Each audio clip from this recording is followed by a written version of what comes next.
I want you to begin by holding something in your mind, not a palace, not a golden crown, not a god.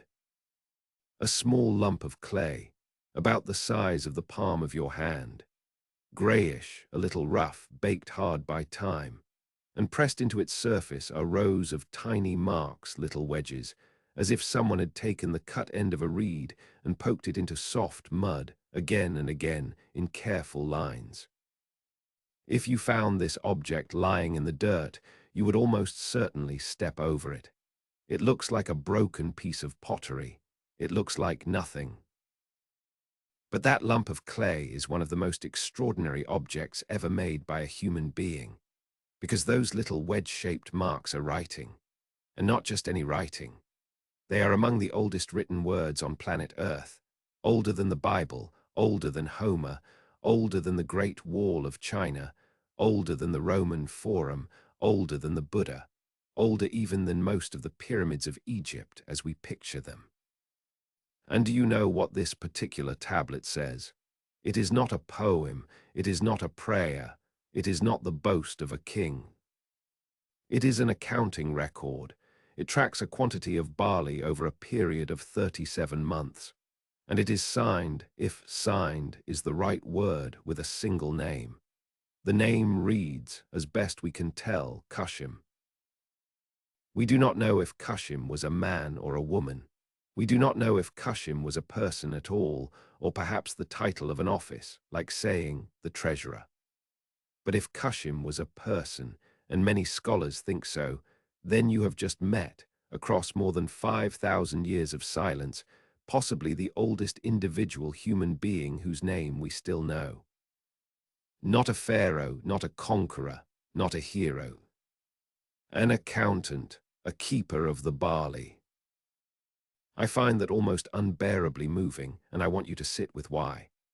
For the entire vast span of human existence, for hundreds of thousands of years, people were born and loved and worked and feared the dark and buried their dead and died and vanished completely. No name, no record, no voice, the deepest silence imaginable. Billions of human lives gone without a trace we can read. And then in one particular place, at one particular moment, somebody pressed a reed into wet clay and wrote down a name. And the silence broke, just a crack, just a whisper. But through that crack, for the very first time, a single human voice reaches all the way across the millennia and arrives, intact, in your ears right now. That place was called Sumer. That is where history, actual recorded history, the thing we can read, begins. And here is the part that I think almost nobody appreciates, the part that genuinely keeps me up at night with excitement. For nearly 2,000 years, the people who built this, the people who invented the city and the written word and the law code and the school and the 60 minutes in your hour, these people were completely forgotten, erased. Not just their cities buried under sand, but their very existence wiped from human memory so thoroughly that as recently as 170 years ago, no scholar on earth even knew they had ever lived. We forgot the people who taught us how to remember. How do you lose a civilization? How does the first chapter of the human story fall out of the book entirely, and then, against all odds, get put back in? That is the journey we are going to take together. And I promise you, by the time we reach the end, you will never look at a clay pot or a clock face or a city skyline or even your own grocery receipt the same way again. Welcome to Sumer. Let me tell you how we found them. To really feel the strangeness of Sumer, you have to understand just how completely it disappeared. By around the year 4,000 years ago, the cities of southern Mesopotamia, what is now southern Iraq, were already ancient. The language called Sumerian had stopped being spoken in the streets. Empires came and went on top of the ruins: Babylonians, Assyrians, Persians, the armies of Alexander the Great, and on and on. The great mud brick towers slumped back into mounds. The rivers shifted their courses and walked away. The desert moved in. And the knowledge of who had built the first cities faded into vague rumor, and then into nothing at all. The Greeks and Romans, who thought of themselves as living in an old world, never wrote the name Sumer. The medieval scholars of Europe and the Middle East knew nothing of it. For roughly 2,000 years, Sumer was not a mystery that people couldn't solve. It was worse than that. It was a civilization nobody even knew to look for. Now, travelers did notice something. Starting around 500 and 600 years ago, European visitors to Persia and the lands of the Tigris and Euphrates began coming home with strange reports. They had seen enormous, lonely mounds rising out of flat plains. They had seen carved stones and baked bricks covered in those peculiar wedge-shaped marks, marks arranged too deliberately to be decoration, and yet readable by absolutely no one. In the early 1600s, an Italian named Pietro della Valle traveled through Mesopotamia and carried home some of the very first samples of this writing to reach Europe, copied characters, and actual inscribed bricks from the ruins of Ur and Babylon. Think about that. He literally held in his hands a brick stamped 4,000 years earlier by a Sumerian king, and he had no way on earth to know what it said. He did manage one genuine insight. He worked out that the script ran from left to right, but beyond that, a locked door with no key. Decades later, an English scholar named Thomas Hyde gave the writing its name. He called it cuneiform from the Latin word cuneus, meaning wedge, wedge writing, a perfect name. And then, having named it, he confidently declared that it wasn't writing at all, just decorative patterns, he said. Friezes, ornament. So there we are. For generations, the brightest minds in Europe were holding the key in their hands and insisting it was a paperweight. The crack of light came from an unexpected place, and from one of the most beautiful pieces of pure reasoning in the history of scholarship. The year is 1802. A young German schoolteacher named Georg Friedrich Grotefend makes a bet with a friend. The story goes that it was, quite literally, a bar bet, that he can crack this undeciphered script. And he doesn't even go to the Middle East. He works from copies made by an earlier Danish expedition of inscriptions carved at the ruined Persian palace of Persepolis. Now Grotefend can't read a single word, but he reasons like a detective. He notices that one particular group of signs keeps repeating in a pattern, and he makes a leap. These are royal inscriptions, and royal inscriptions in this part of the world tend to follow a formula. So-and-so, great king, king of kings, son of so-and-so, great king. He guesses that the repeating group is the word king. Then he goes further. He reasons that he's probably looking at Persian kings, and he reaches for the Greek historians, for Herodotus, to ask which Persian kings would name their fathers as kings, and which one came from a father who wasn't royal. He lines up the names Darius, Xerxes, Hystaspes against the patterns of signs. And he gets it, not all of it. By his own reckoning, he correctly identified only about 8 of 30 signs. But the structure was right. He had, by sheer force of logic, started to read a script that no human being had read in over 1,000 years. And do you know what happened when he presented this astonishing breakthrough to the learned academy at Göttingen? They refused to publish it. A schoolteacher, an amateur with no standing, they set his work aside. It languished in obscurity for years. The first reading of the world's oldest writing system was, essentially, rejected by the committee. I love this story, and I tell it because I want you to feel something true about how knowledge actually gets made. It is not a smooth procession of geniuses being applauded. It is bar bets and stubborn schoolteachers and brilliant insights gathering dust in a drawer until the world is finally ready to listen. The world got ready about 30 years later. and the next hero is even more cinematic. His name is Henry Rawlinson, a British army officer stationed in Persia.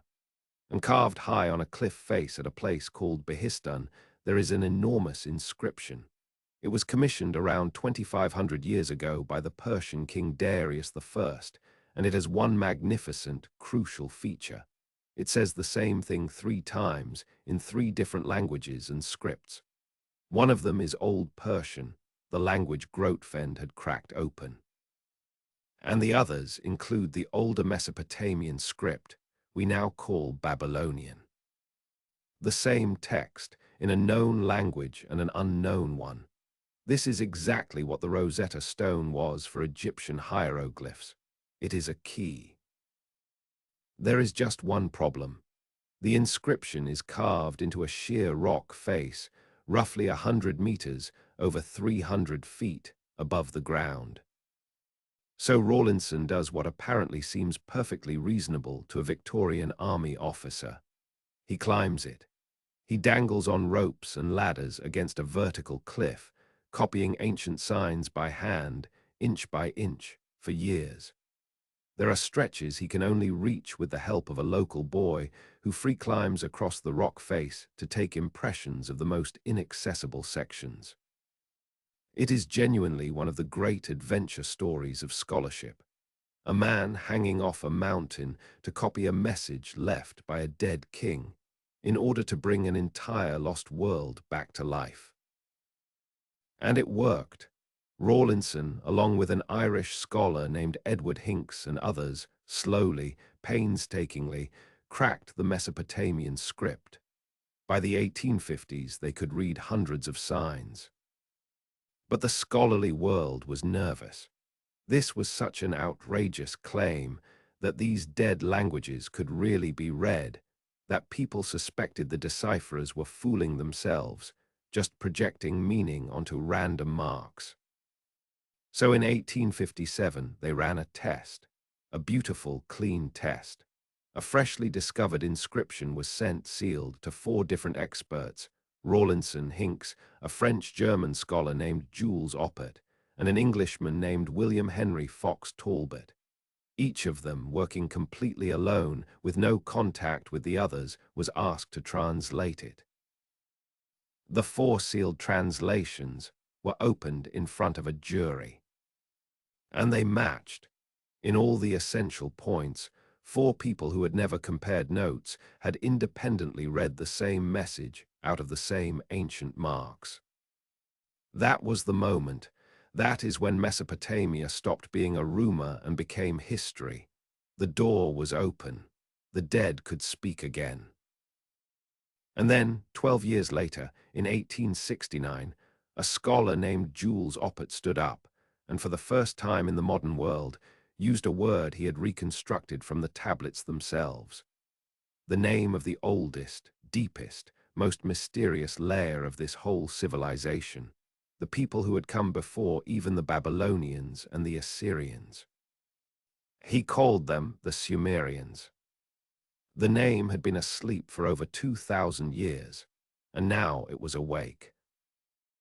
I have to pause our timeline for one more story, because it is, for my money, the single most thrilling moment in the history of archaeology, and it tells you everything about why this matters. We need to back up just slightly. In the 1840s and 50s, while the decipherers were doing their work, excavators were tearing into those great mounds in northern Iraq. A man named Austin Henry Layard, and crucially, his brilliant Assyrian-born assistant, Hormuzd Rassam, a local man whose contributions the Victorian establishment would shamefully underplay for a century, uncovered something staggering at the city of Nineveh. They found a library. Not a few tablets. A royal library, the collected library of an Assyrian king named Ashurbanipal, tens of thousands of clay tablets, baked hard and preserved precisely because the palace that held them had been burned to the ground in some ancient catastrophe. The fire that destroyed the building accidentally fired the clay-like pottery and saved the words forever. Destruction and preservation, locked together. You will hear that paradox again and again in this story.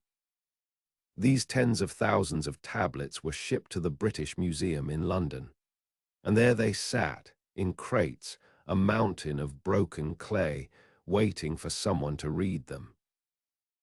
Enter George Smith. George Smith was not a gentleman scholar. He was a working-class young man, a banknote engraver by trade, who taught himself cuneiform on his lunch breaks by hanging around the British Museum.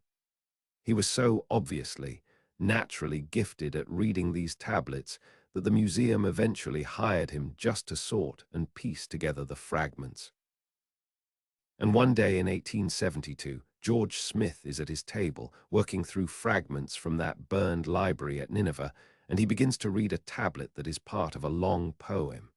And the poem is describing a great flood. A god has decided to destroy humanity with a deluge. A man is warned. He is told to build a great boat. He loads it with his family and with living creatures. The rains come. The whole world drowns. The boat comes to rest on a mountain. And the man sends out birds, a dove, and then another bird to find dry land. You know this story. You have known it your whole life. It is the story of Noah and the ark. Except George Smith was reading it on a clay tablet that was older than the Bible. He was reading a flood story, with the boat and the mountain and the birds, that had been written down by people who lived 1,000 years or more before the Hebrew scriptures took their final form.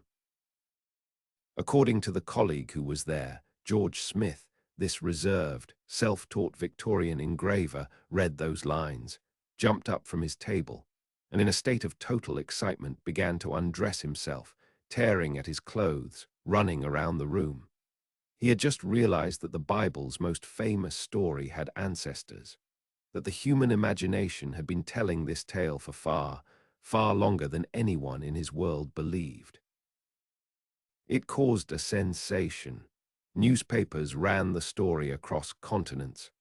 A London paper put up money to send Smith back to Nineveh to find the missing pieces of the poem, and astonishingly, he found them.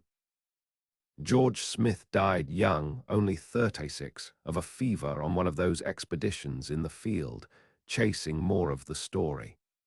He gave his life, in a real sense, to reading the dead. And the poem he was reading, that flood story embedded in something much larger, was the epic of Gilgamesh.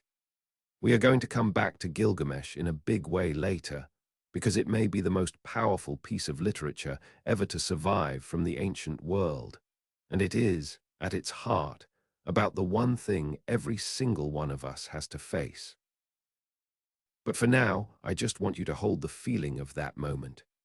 A man, alone with a broken piece of clay, suddenly understanding that he is in contact with minds 5,000 years gone, and being so overwhelmed by it that he can't sit still.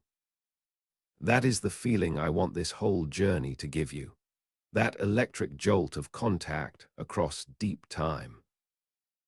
So now you know the strange shape of our subject. A civilization that invented writing and was then forgotten so completely that we had to relearn how to read it from a man hanging off a cliff and an engraver on his lunch break. The question now is, who were they? How did the world's first cities rise out of the mud of a hot, difficult, almost resourceless plain? For that, we have to go back to the very beginning, and we have to start, of all places, with dirt and water. Here is a paradox that I think is one of the most important ideas in all of human history, so I want to slow right down and make sure it lands. The place where the first cities were born was not a paradise. It was, in many ways, a terrible place to try to build a civilization. Let me paint it for you. Imagine the far south of modern Iraq, 5,500 years ago. The land is flat in a way that's hard to picture if you've grown up around hills. It stretches to the horizon, pale and shimmering in heat that can climb past 50 degrees Celsius, past 120 Fahrenheit in summer. The rain barely comes in the deep south. You might get only 4 to 8 inches of rainfall in an entire year. The sun is relentless. Everything evaporates. There is no stone here to build with. None. No quarries, no bedrock, nothing to cut into blocks. There is almost no timber, no forests of tall straight trees to fell for beams and roofs. There is no metal in the ground, no copper, no tin, no silver, no gold. There are no precious stones. Think about what that means. Every single one of the materials we associate with ancient grandeur, the cedar beams, the bronze tools, the stone temples, the gold and the lapis lazuli, every bit of it would have to come from somewhere else. From the mountains hundreds of miles to the north and east, from across the Persian Gulf, from places so distant they were the edge of the known world. By every obvious measure, this is one of the worst places on Earth to start a civilization. And yet, this flat, hot, treeless, stoneless, metal-less plain had two gifts. Just two. And those two gifts turned out to be enough to change the trajectory of the human species. The first gift was water. Two great rivers, the Tigris and the Euphrates, came down out of the northern mountains, fed by melting snow, and ran across that flat plain on their way to the sea. Water, in a land of almost no rain, is life itself. If you could capture that water, if you could dig channels and lead it out across the flat land, you could make the desert bloom. And the soil that those rivers laid down was astonishingly fertile. Ancient writers claimed harvests so abundant they sound like exaggeration, grain yielding back many, many times what was sown. And the second gift. Mud. That's it, mud. The thick, fine, river-laid silt of the floodplain. It doesn't sound like much, does it? But think about what mud can do. You can shape it.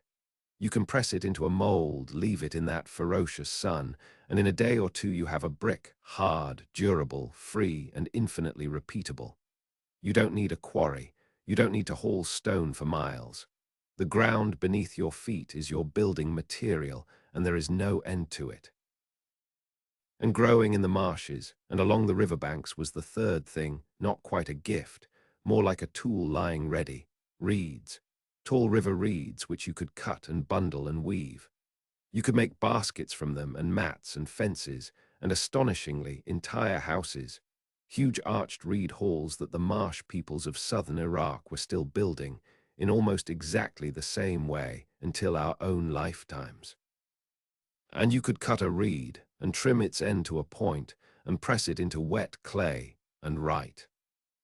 Water, mud, reeds. So here is the deep idea. The very harshness of this land was the engine of its genius. Because water in a land of no rain is not simple. The rivers were wild and unpredictable. They could flood at the wrong time of year, after the harvest rather than before, ruining everything. They could shift their courses without warning. To make that water useful, you couldn't just dig one ditch and walk away. You had to build and constantly maintain a whole system of canals, embankments, and basins. You had to decide who got water and when. You had to organize hundreds, then thousands of people to dig, to clear silt, to repair breaks, to share fairly enough that the system didn't collapse into fighting. In other words, the land forced people to cooperate at a scale that had never been required before. It forced them to coordinate, to keep records, to settle disputes, to recognize authority, to plan years ahead. A gentle, easy land might never have produced cities. This hard, demanding, dangerous land left people with a stark choice: organize on a massive scale or die. They organized. And in organizing, in solving the brutal practical problem of water and mud and grain in a punishing climate, they accidentally invented almost everything. The city, the written word, the bureaucracy, the law, the school, the temple state. Now I want to be careful and honest here, because this is exactly the kind of place where a good story can outrun the actual evidence. For a long time, the most famous theory about Sumer was that giant irrigation projects came first and created the need for powerful central rulers to manage the water, the so-called hydraulic theory, associated with a scholar named Carl Wittfogel. It's a tidy, dramatic story. And it has largely fallen out of favor because the evidence suggests that the earliest irrigation was actually pretty small-scale and local, and that the southern landscape may have been more marshy and forgiving in the beginning than the bone-dry picture suggests. The truth is almost certainly messier and more multi-layered than any single grand theory. Hold on to that, because it's a habit of mind I want us to practice for the next 4 hours. The story is thrilling, the evidence is partial, and the honest thing, the more thrilling thing, actually, is to hold both at once. We get to stand at the edge of what is genuinely known and look out into the fog and say, here is what we are sure of, here is our best guess, and here, gloriously, is what we still do not know. The land has been set, the rivers are running, the mud is waiting. Now, where did the people come from? And why can't we answer that question? That, it turns out, is one of the great unsolved mysteries of the human past. Let me tell you about a genuine mystery. Not a manufactured ancient mystery of the cheap kind, but a real, hard, unsolved problem that serious scholars argue about to this day. We do not know where the Sumerians came from.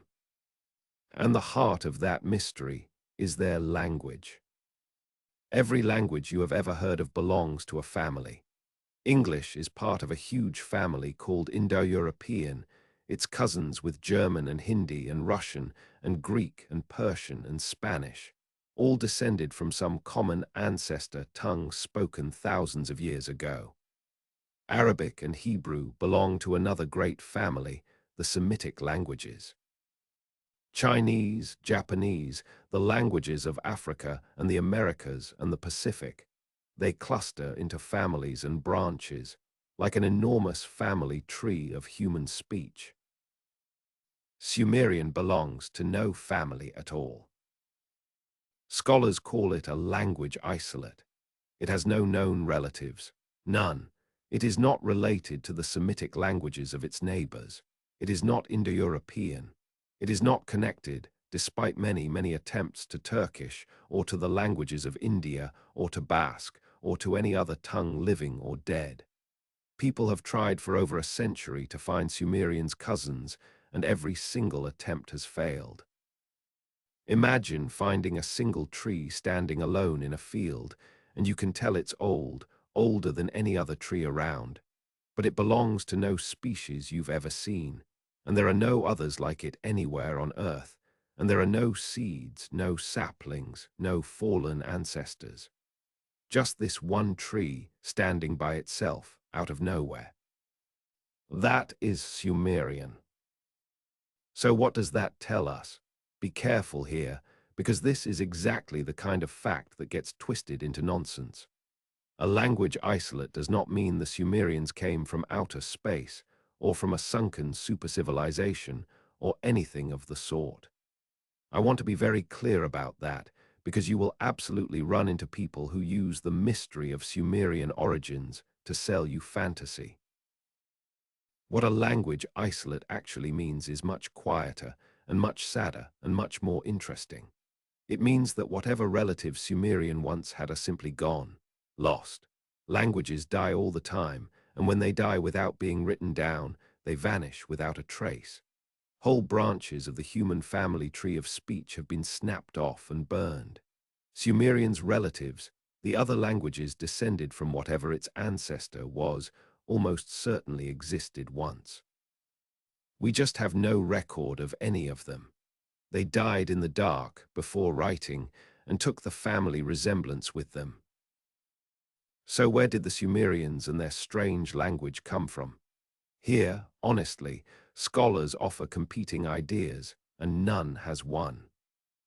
One idea, probably the most widely held, is the least dramatic. Maybe they didn't come from anywhere at all. Maybe they were simply there, growing up in place over thousands of years from the earlier farming villages of the region, with no migration to explain.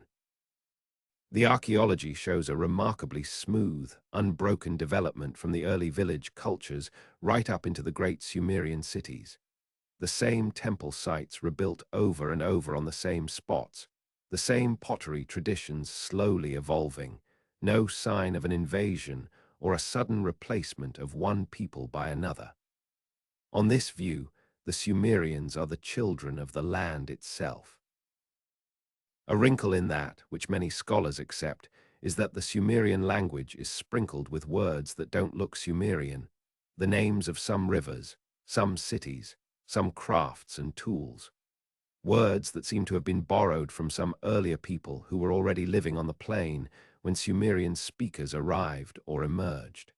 We sometimes call these shadowy predecessors the Proto-Euphrateans.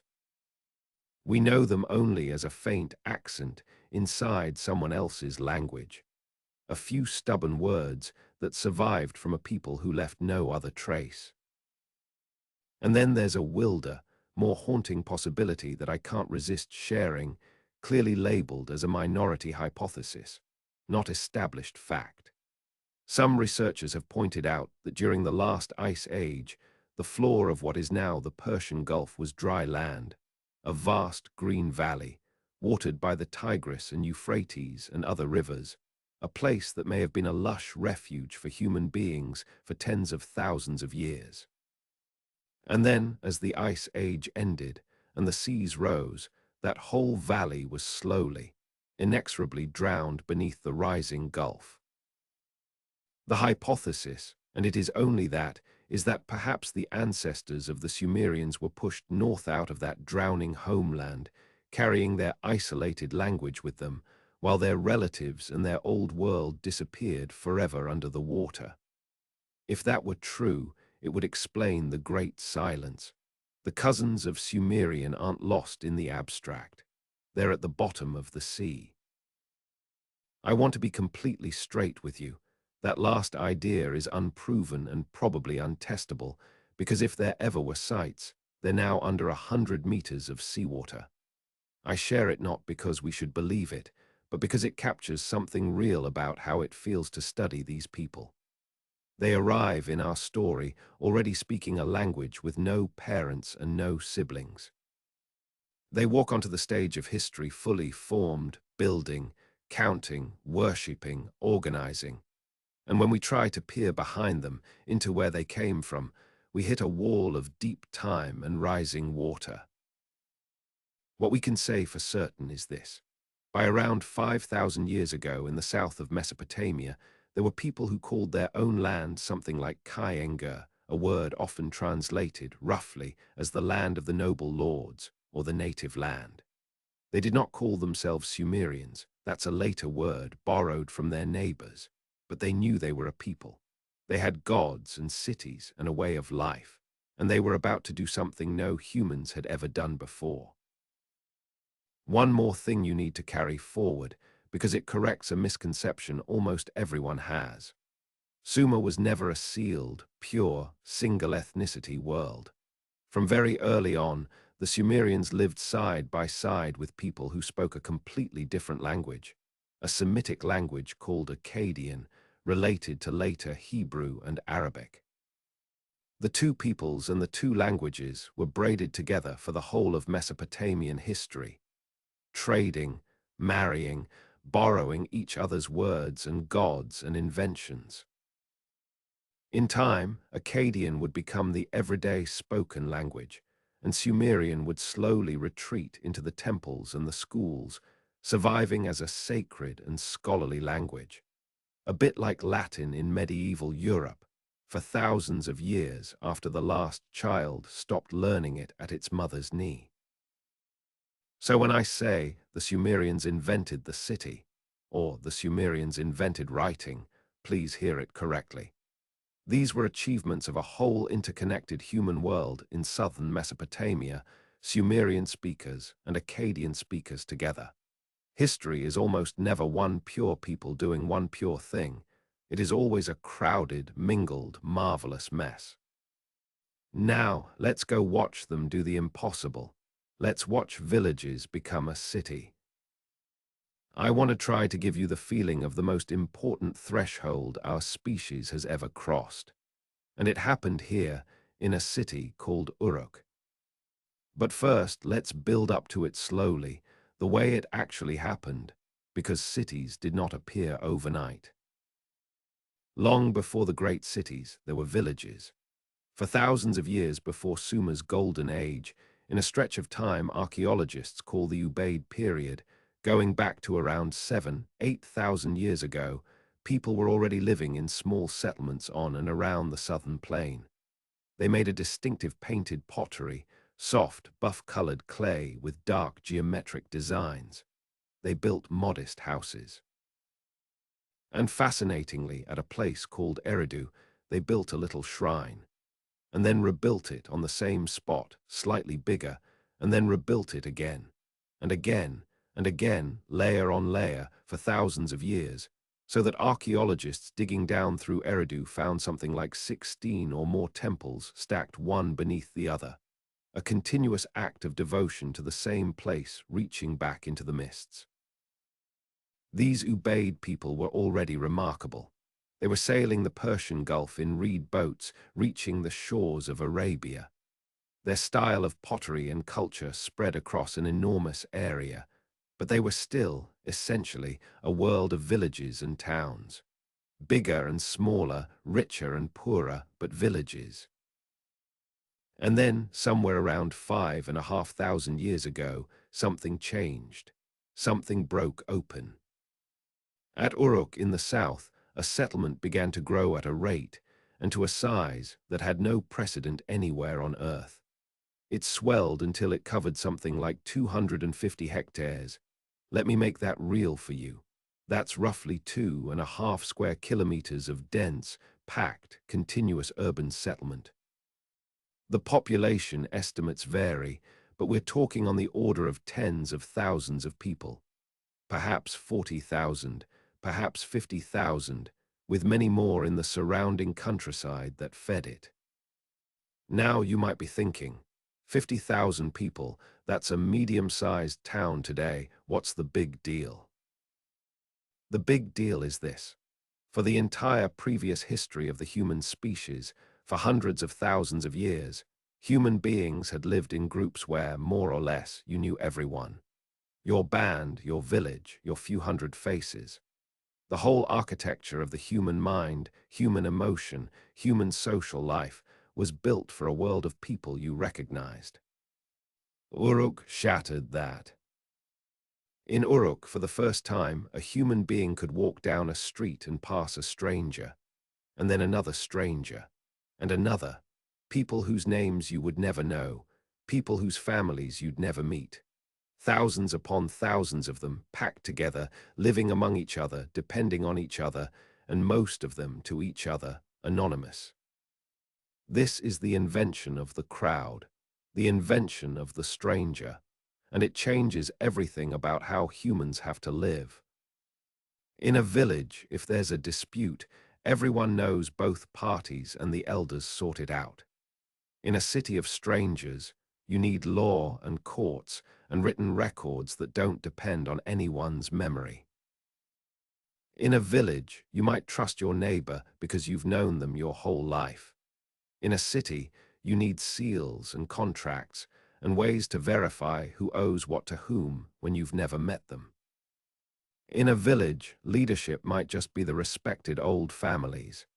In a city, you get institutions, offices and titles, and ranks that outlast the individual people who hold them. In a village, everyone knows how much grain there is. In a city of 50,000, you need administration, someone, somewhere, keeping count, because no single mind can hold it all. Do you see what I'm getting at? Almost everything we think of as civilization, the good and the bad, the bureaucracy and the literature, the law and the inequality, is, in a deep sense, a set of solutions to the problem of living among strangers. The city created the problem, and in solving it, the city created us. When you look at Uruk, you are not just looking at old ruins in Iraq. You are looking at the moment the human experiment changed direction, the moment we became, for better and worse, an urban species. We have never gone back. So let's walk into it. It's around 5,200 years ago, before dawn. The city is already stirring in the dark, because in this climate the cool hours before sunrise are precious. You'd smell it before you saw it, wood smoke and animal dung and river mud and baking bread, and the sour tang of fermenting beer and the press of human bodies. You'd hear it, the bray of a donkey, the scrape of a grindstone as someone crushes grain, the slap of feet on packed earth, a baby crying somewhere, the low voices of workers heading out to the canals. And rising above the low brown sprawl of mud brick houses, you'd see them, the great temple platforms, two enormous sacred precincts about half a kilometer apart. One we call the Anu district, sacred to En, the great god of the sky. The other, the Ina, the house of heaven, sacred to Inanna, and she is going to be one of the most extraordinary figures in this entire story. Goddess of love and of sex and of war and of raw political power, all at once, the most written about, most alive, most dangerous deity in the Sumerian imagination. We'll meet her properly soon. These temple complexes were monumental, and remember, with no stone, they built them out of mud brick on a colossal scale. The largest building we know of from this period, a great structure in the Ina precinct, measured something like 80 meters by 50. They decorated the walls in a way I find strangely beautiful. They made thousands of little cones of baked clay, painted the ends red and black and white, and pressed them into the wet plaster of the walls in dense geometric patterns. So that whole facade shimmered with color and texture, like a mosaic, like beadwork rendered in architecture, catching the hard sunlight. And these temples were not just churches, not just places of prayer. This is one of the most important things to understand about Sumer, and it's genuinely alien to how most of us think. The temple was the beating economic heart of the city. It was the single biggest landowner. It owned fields and orchards and herds and fishing rights. It employed armies of workers, bakers and brewers and weavers and smiths and field hands. The temple of one goddess in a later Sumerian city is recorded as employing over 1,000 people. The temple took in grain and animals and wool, stored them, and handed them back out as rations and wages. Religion, economics, and government were not separate things with separate buildings. They were all fused together in the temple around the god. And keeping track of all of it, all that grain coming in and going out, all those workers, all those animals, was a problem so enormous that it forced the single greatest invention in this entire story. It forced them to invent writing. And the way that happened is so unexpected, so humble, and so profound that it deserves a chapter all its own. So here is the question. You're running the temple of Uruk. You have grain coming in from 100 fields. You have thousands of workers to feed. You have herds of sheep and goats whose numbers you have to track. You have wool and textiles and beer and dates and silver all flowing in and out. How do you keep track of it all? For most of human history, the answer was, you remember. You and the other people in charge hold it in your heads and you pass it down by word of mouth. And human memory is genuinely incredible. Oral cultures have preserved staggering amounts of knowledge, but there's a hard limit. One mind can only hold so much, and memory dies with the person. And two people can remember the same deal differently, and then who's right? The Sumerians and their neighbors had actually been working on this problem for a very long time, with a tool so simple it's almost funny. Little clay tokens. Small shaped pieces of clay, a cone, a sphere, a disc, a cylinder, where each shape stood for a thing or a quantity. A certain token might mean one measure of grain, another might mean one sheep. You want to record that someone owes the temple 10 sheep, you set aside 10 sheep tokens.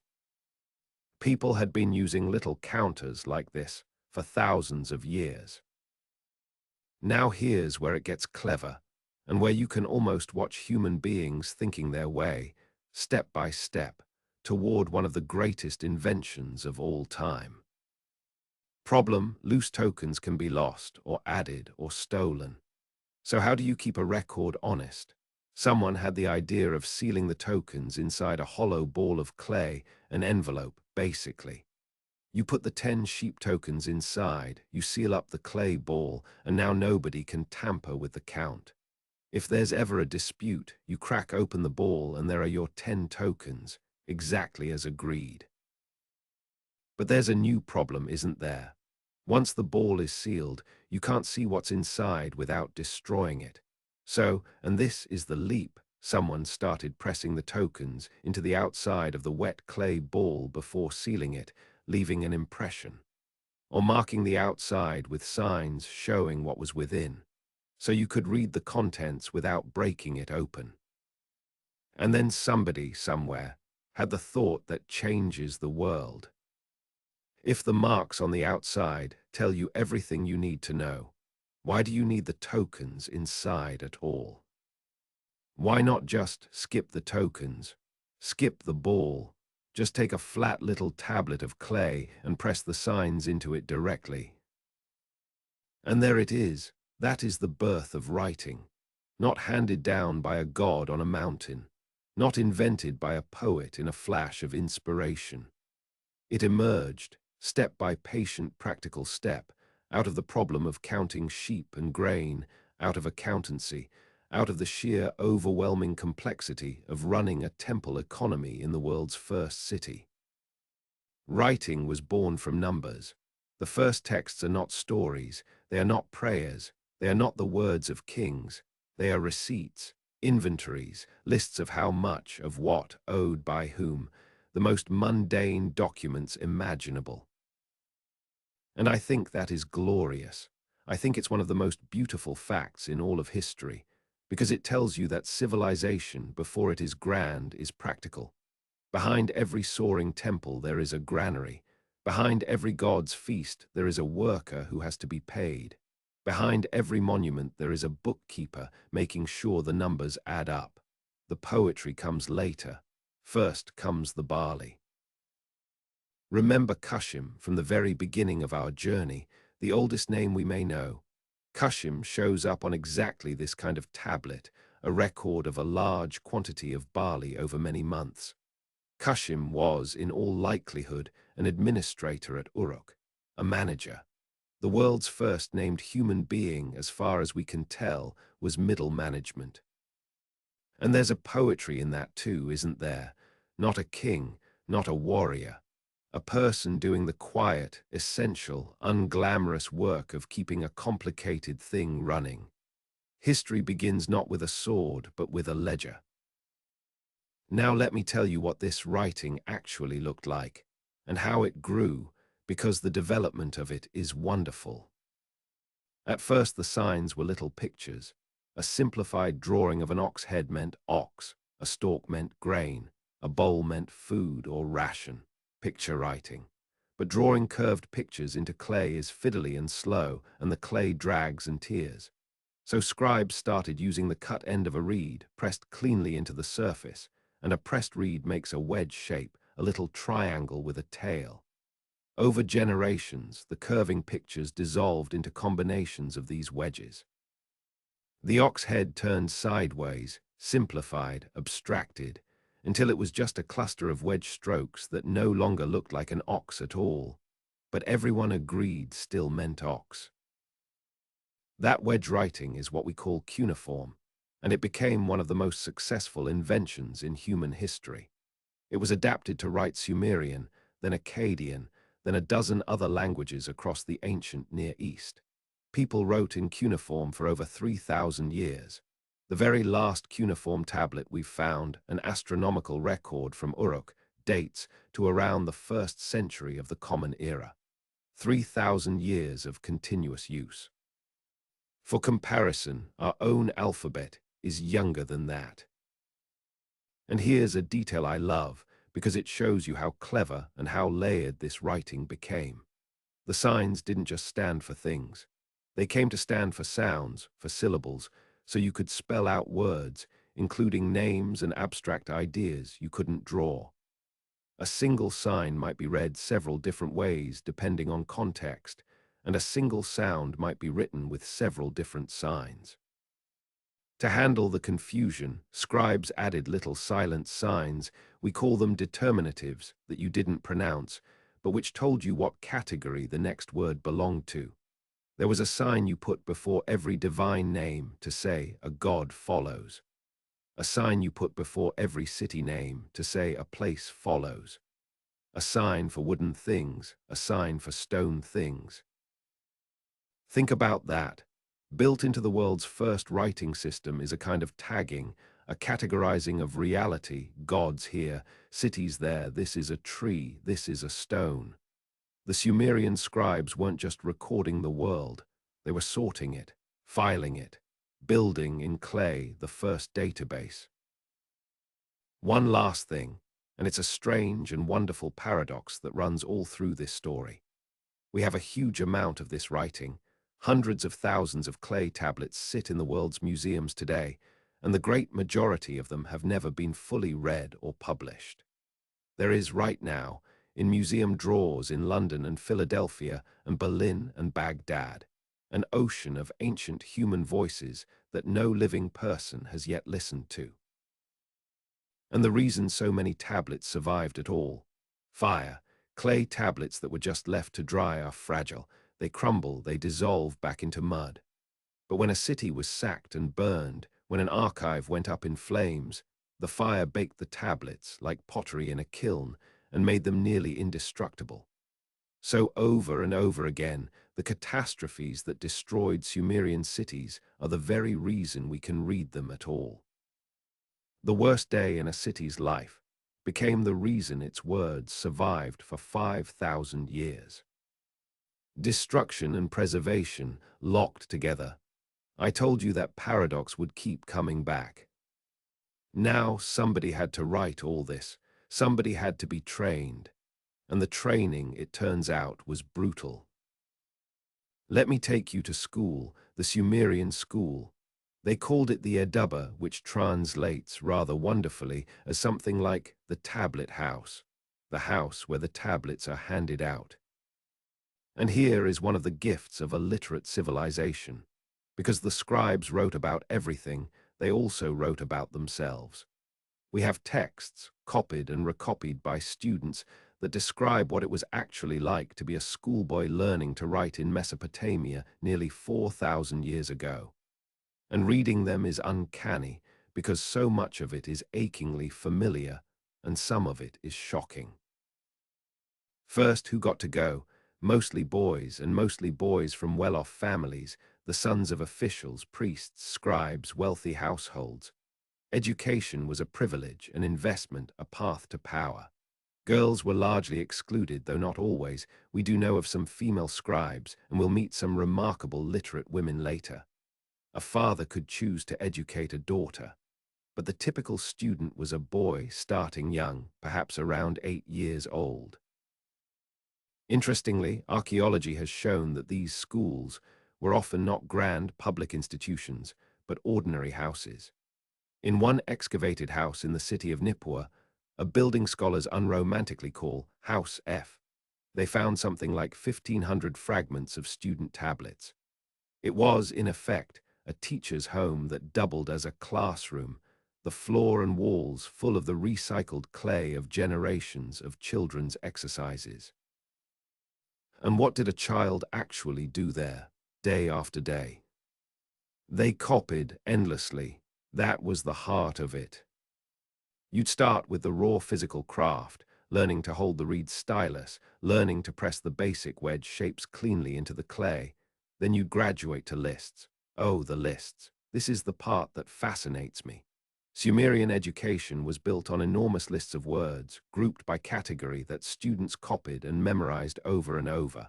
A list of all the kinds of trees and wooden objects, a list of reeds, a list of vessels and containers, a list of types of leather and hide, a list of metals, a list of animals and cuts of meat, a list of stones, a list of plants, a list of cities, a list of gods, a list of professions.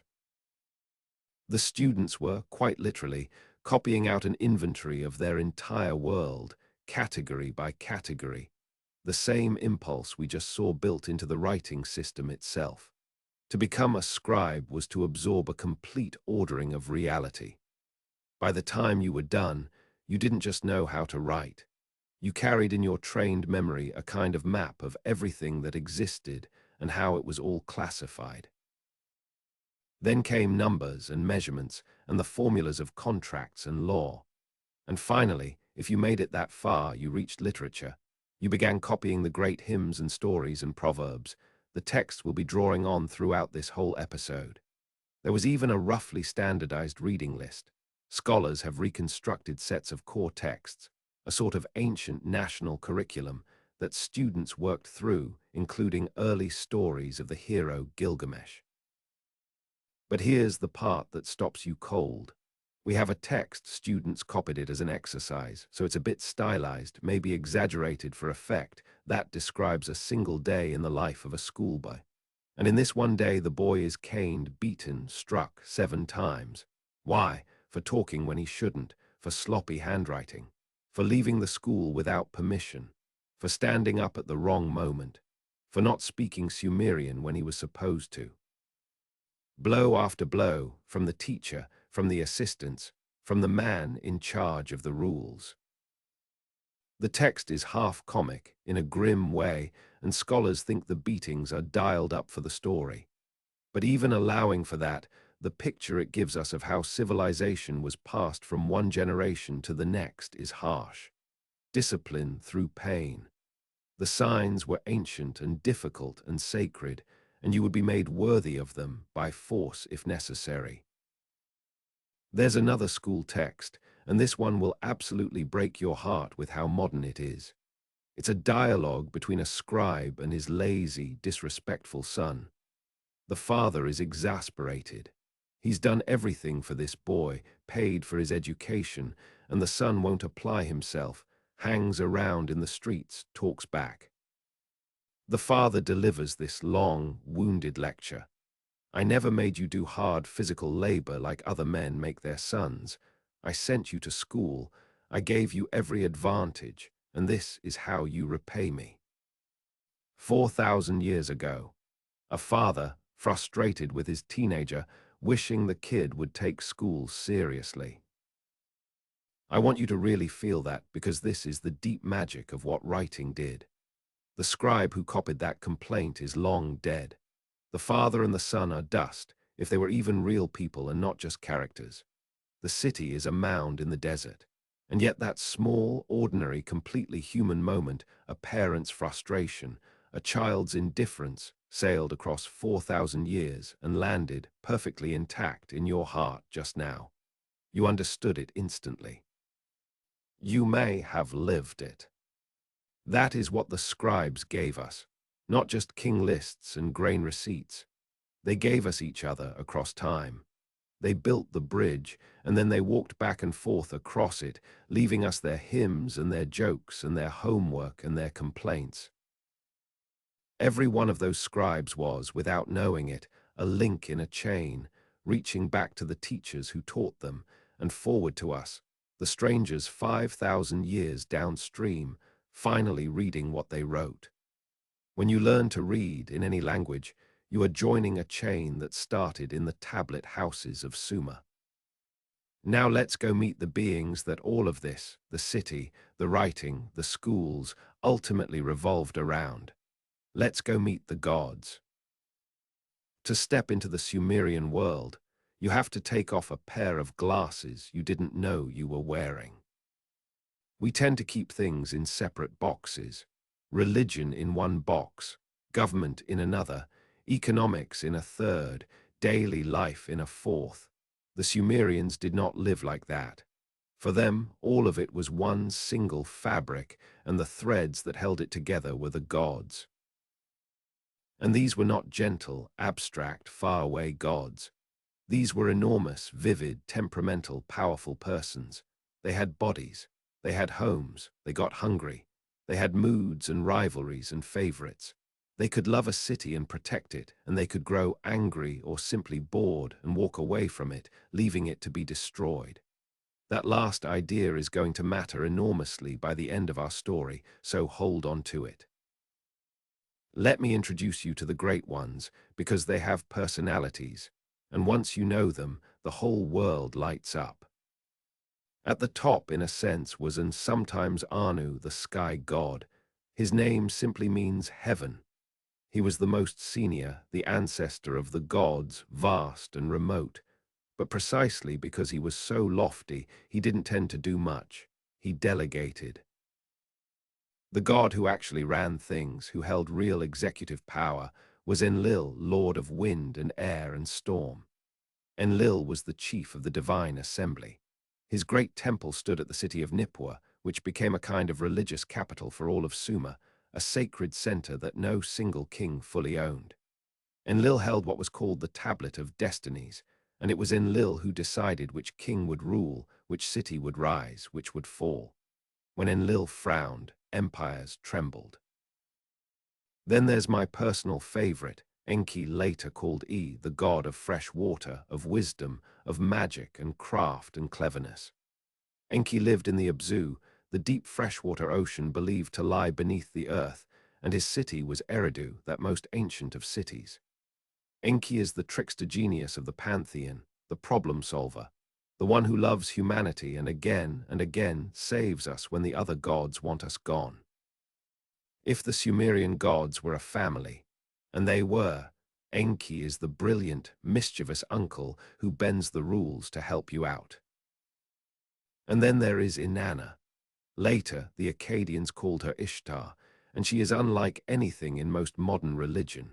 She is the goddess of sexual love, of fertility and desire, and also the goddess of war and battle and political power.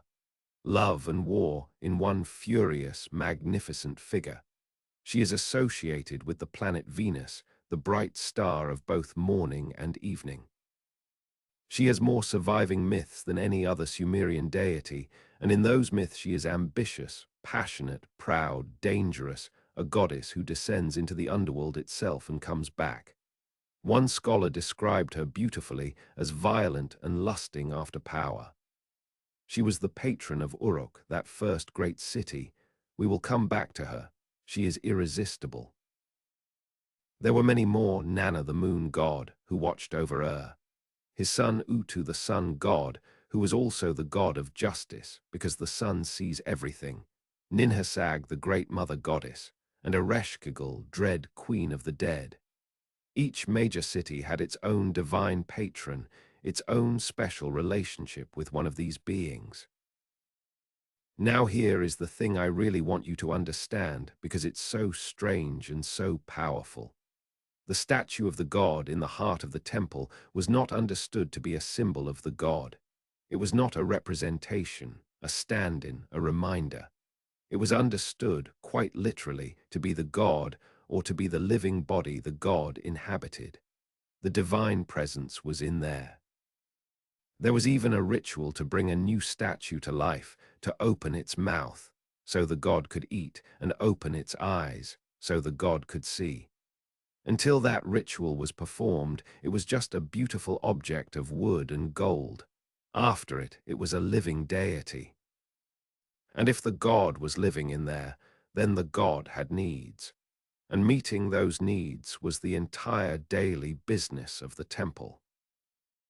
So picture the rhythm of a day inside the temple, tended by the priests. In the morning, the god is woken gently with hymns, with music. The statue is washed. It's anointed with fragrant oils. It's dressed in fine garments, sometimes garments of real luxury, and adorned with jewelry. Incense burns, cedar, myrrh, filling the inner rooms with sweet smoke. And then the god is fed. Twice a day, real meals were laid before the statue, bread and cakes, fruit, honey, the meat of sacrificed animals, beer and wine and water. The god consumed the essence of the meal. And then this is the practical genius of it. The actual food, now blessed by having been in the god's presence, was taken away and redistributed. It went to the king, to the priests, to the temple staff. The god's leftovers were a sacred privilege to eat. Do you see how the whole economy threaded through the divine? The fields fed the temple fed the god's table fed the elite and the staff who managed the fields. Round and round, the sacred and the economic completely fused. And ordinary people. Here's something that surprises everyone. Ordinary Sumerians did not generally go into the temple to worship. The inner chambers where the god lived were restricted. Only priests and kings could enter the holiest rooms. Regular people gathered in the outer courtyards, and they kept their real religious life at home, with small household shrines and personal gods. But they found a clever, touching way to maintain a presence before the great gods. They commissioned little statues of themselves, small figures of stone or gypsum, hands clasped, standing in an attitude of prayer, and they placed these statues in the temple. The idea was that the little statue would stand there praying on your behalf perpetually, even when you were at home or out in the fields or asleep. A stand-in worshipper. We've dug up these figures by the hundreds, and they are unforgettable. Stiff little men and women with their hands folded and enormous, wide-open eyes. Eyes sometimes inlaid with shell and dark stone, staring upward in eternal, hypnotic attention. Gazing at the god forever, so that you didn't have to be there to be remembered. I find that almost unbearably poignant. A person who knew they would die, leaving behind a small stone version of themselves, eyes wide, hands clasped, to keep praying in the house of the god long after they were gone. A bid for a kind of permanence. A way of saying, remember me, keep me in your presence, don't let me vanish. You're going to hear that wish, remember me, don't let me vanish, over and over in this story. It may be the most Sumerian wish of all. It may be the most human. If the daily care of the gods was intimate, the great festivals were spectacular. And one of them contains a detail so astonishing I have to share it. The biggest event of the religious year was the New Year festival. In later Babylonian times, it was called the Akitu, and it grew out of older Sumerian spring celebrations. It ran for around 12 days, full of processions and rituals, and at its climax, the statues of the gods were paraded through the streets, decked in gold and jewels, while the whole city watched its divine residents go by in glory. But buried in this festival is a ritual that tells you something profound about how the Sumerians and Babylonians thought about power. On one of the days, the king, was brought into the temple before the high priest, and the priest took away all of his royal insignia, stripped him of the symbols of his office. And then the priest struck the king across the face, hard, and forced him to kneel, and made him swear before the god that he had not sinned, that he had not neglected his duties, that he had ruled justly and cared for the city. And here's the detail that gets me. It was considered a good omen if the slap brought tears to the king's eyes. If the king wept, the coming year would be good. If he didn't cry, that was a bad sign. Think about what that ritual is saying. Once a year, the most powerful man in the land is publicly humbled, reminded in front of his God that his power is not his own, it's on loan, conditional, dependent on his good behavior and the favor of heaven. The king is not above the cosmic order. He serves it, and he had better cry real tears about it. In a world we often imagine as one of absolute God-kings, that's a remarkable thing. A built-in, ritualized reminder that authority has to be answerable to something higher than itself. I'm not going to pretend it made these kings into saints, it didn't. But the idea, enacted every single year that the powerful must be humbled before justice. That idea is worth sitting with. There's another great ritual, and this one is genuinely mysterious, which is exactly why I want to flag carefully what we do and don't know. It's often called the sacred marriage. The idea, as best we can reconstruct it, was a ritual union between the king, playing the role of the shepherd god Dumuzi, Inanna's lover, and a high priestess, representing the goddess Inanna herself. The purpose was fertility. The union of the divine couple would ensure that the land would be fruitful, the herds would multiply, the harvest would be rich, and the king's rule would be blessed and legitimate. And we have astonishing love poetry connected to this. Some of the oldest love poetry in the world, frankly erotic, full of longing and sweetness, in the voice of Inanna and her bridegroom. But here is the honest part, and I won't pretend otherwise. Scholars genuinely do not agree on whether this marriage involved an actual physical act between two real people, or whether it was entirely symbolic, a liturgical drama performed with words and gestures and statues. The great scholar Samuel Noah Kramer argued for a literal enactment. Others see it as purely symbolic ceremony. The texts are suggestive but not decisive. So when you read a confident claim one way or the other, raise an eyebrow. This is one of those places where the fog of deep time genuinely closes in, and the intellectually honest answer is, we have the poems, we have the references, and we do not know exactly what happened in that room. Sometimes the mystery is the truth. And the gods didn't only speak through ritual, they spoke through signs. The Sumerians and the Mesopotamians after them were passionately devoted to reading the will of heaven in the world around them. This is divination, and it was a serious profession. The most important method was deeply physical. A specialist would sacrifice a sheep and then examine its insides, particularly the liver, reading the bumps and markings and shapes as a message from the gods about the future.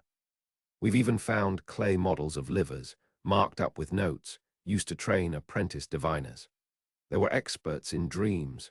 Remember, an entire temple building project we'll discuss was launched because a ruler had a dream and needed it interpreted. There were readers of patterns in oil poured on water, in rising smoke, in the births of animals, in the movements of the planets. Because the planets were gods, Venus was Inanna, the sun was Utu, the moon was Nanna, and an eclipse, or an unusual conjunction, was a direct communication that demanded expert reading. A king would not go to war, or lay a foundation, or make a major decision without consulting the omens. This wasn't stupidity. Think of it as a worldview in which the universe is saturated with meaning, in which everything is potentially a message, and in which the great human task is to read the signs correctly and stay aligned with the will of powers far greater than yourself. We'll see later that this same obsessive, careful, generations-long watching of the sky accidentally laid the foundations of astronomy. The desire to read the gods in the stars became, in time, science. But before we leave the world of belief, we have to go to the darkest place. Because to understand what these people wanted, why they built, why they wrote, why they left those little wide-eyed statues praying in the temple, you have to understand what they feared. You have to understand what they thought happened when you died. And it is bleak. I won't soften it, because the bleakness is the whole point. The Sumerians did not, on the whole, believe in a happy afterlife. There was no shining paradise waiting as a reward for a good life. There was no heaven. When you died, your spirit went down to the underworld, the Kur, also called the land of no return. And it was, by almost all accounts, a grim and shadowy place, a house of dust. The dead were imagined sitting in darkness, where their food was dust and their drink was muddy water. Through 7 gates you would pass, into the realm of the dread Queen Ereshkigal, and there you would stay. And this is crucial, there was no moral judgment at the gate. Unlike the Egyptians, who weighed your heart against a feather to see if you'd lived a good life, the Sumerians sent everyone to the same dim underworld. Good or wicked, king or slave, you ended up in the same house of dust. Your fate down there depended less on how virtuous you'd been and more on practical things. Whether you'd been properly buried, whether you had descendants who would pour out offerings of water and food for you, whether you were remembered and cared for by the living. Now do you see it? Now do you see why everything in this culture points the way it does? If there is no paradise to look forward to, if death is just a descent into dust and shadow for everyone, then where can you find any kind of permanence, any kind of meaning that outlasts your body?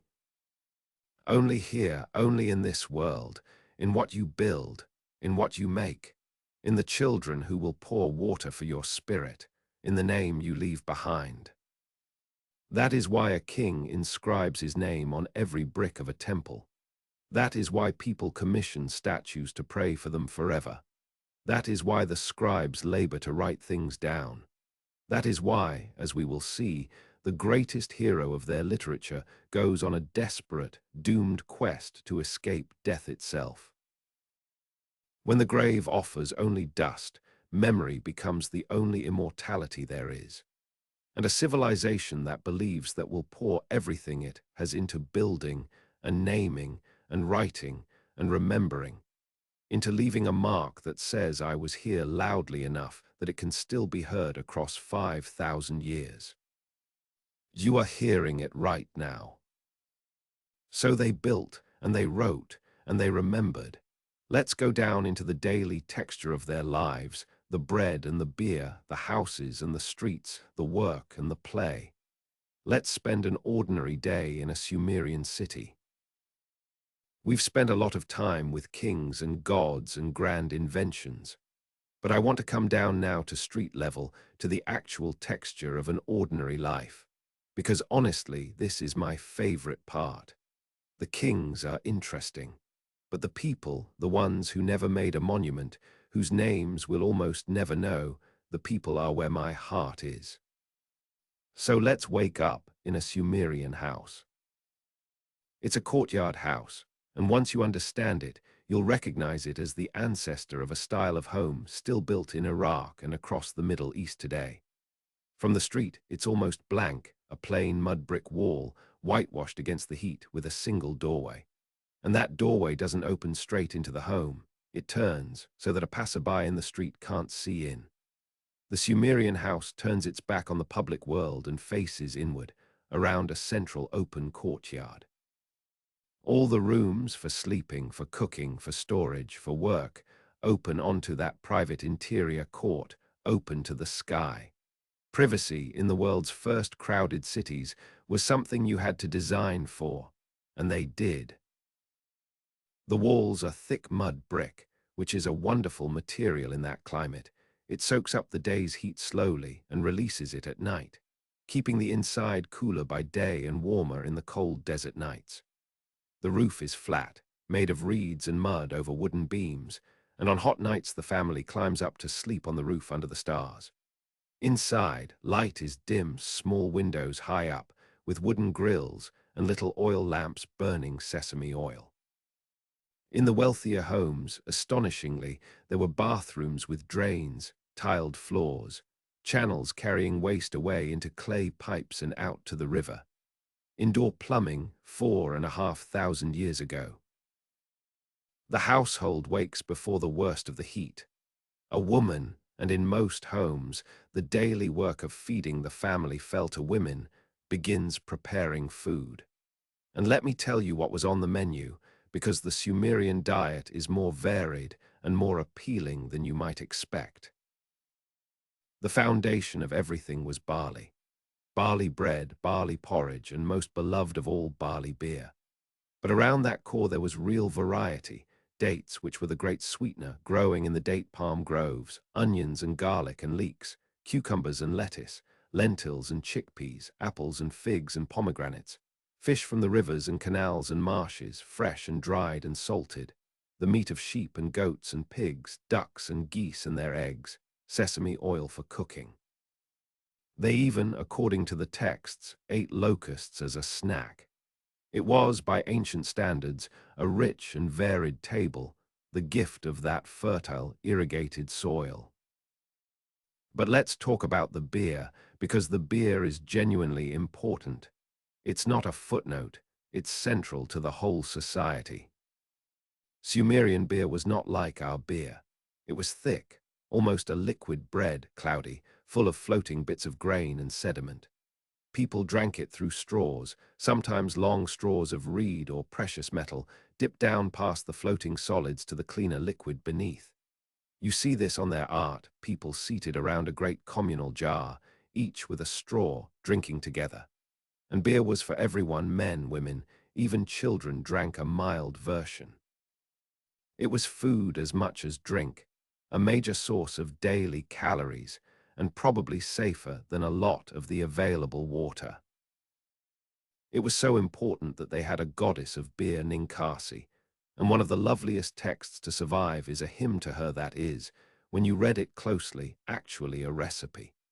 A hymn that praises the goddess by describing, step by step, exactly how beer is brewed, the twice-baked barley bread broken into the mash, the fermentation, the filtering. A prayer and a brewing manual in one. People have used it to brew Sumerian beer in modern times. Imagine that, a 4,000-year-old song you can drink. And here's a detail that connects to a bigger theme. In early Sumer, brewing beer and running taverns was largely women's work.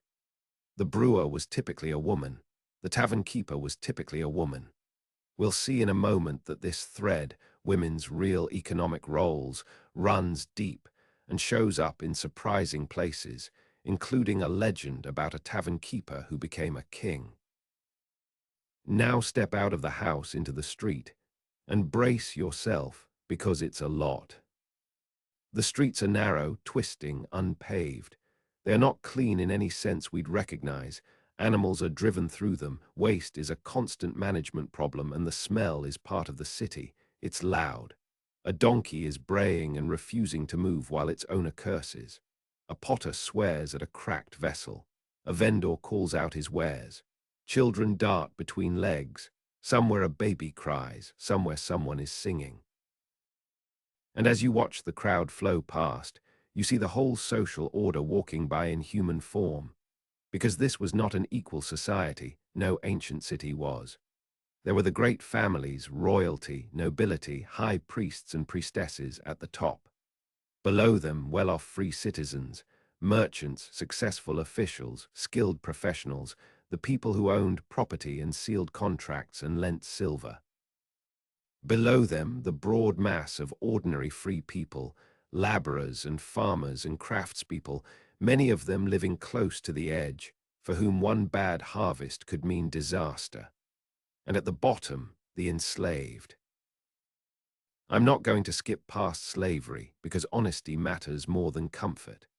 Slavery was real in Sumer. People became enslaved in several ways, captured in war, sold by their own families in times of desperation, enslaved as punishment for a crime, or, and this is the heartbreaking one, fallen into debt slavery, when a loan couldn't be repaid and a person or a person's child became the property of the creditor. But and this is genuinely different from some later forms of slavery. Enslaved people in Mesopotamia were not entirely without standing. They could, in many cases, own some property of their own. They could engage in business. They could marry, sometimes even marry a free person. And crucially, they could buy their own freedom or be freed. There was a whole in-between category of temple dependents, people bound to the temple, not fully free but not fully chattel either, protected to a degree precisely because their owner was a god. It was a hierarchy with cruelty in it, no question.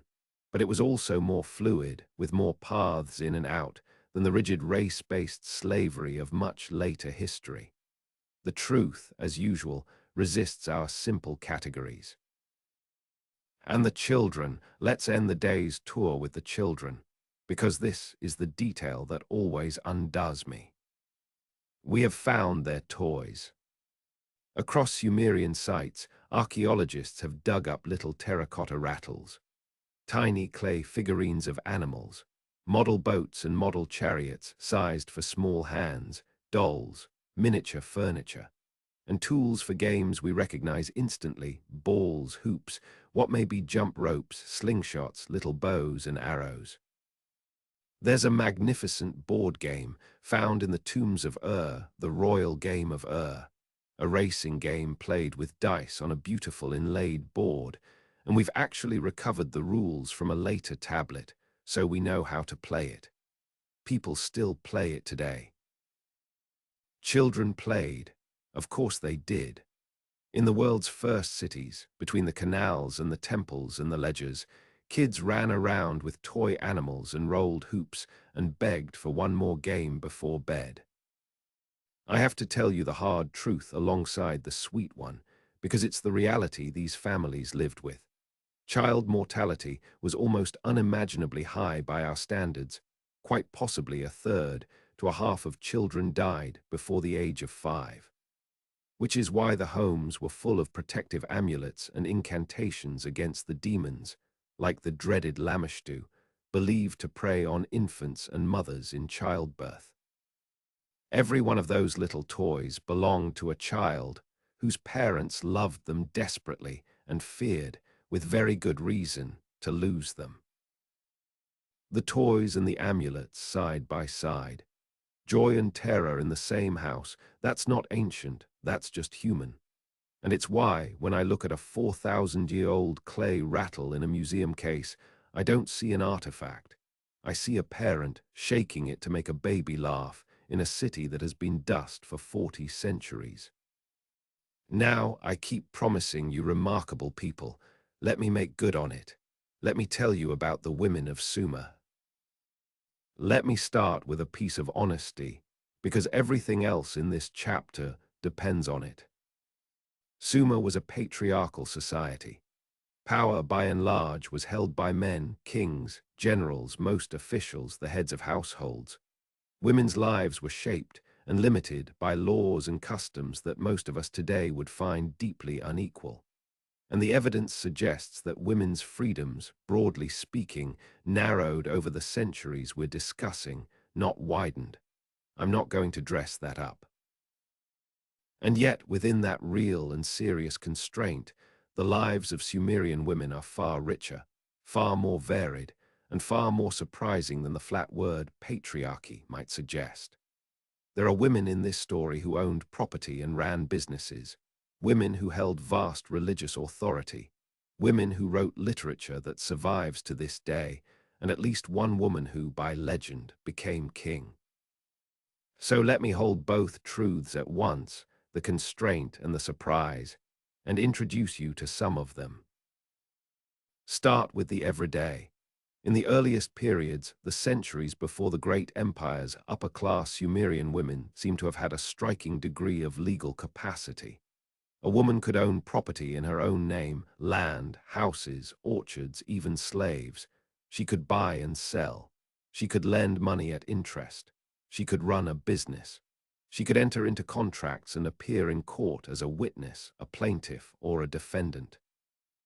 Many women owned their own personal seals, those engraved cylinders used to sign documents, and that's a powerful clue, because owning a seal means acting as a legal person in your own right. When a woman married, and marriage was very much a contract between families, with a bride price and a dowry and a feast and a set of formal steps, her dowry typically remained, in an important sense, hers. Her husband's creditors generally couldn't touch it.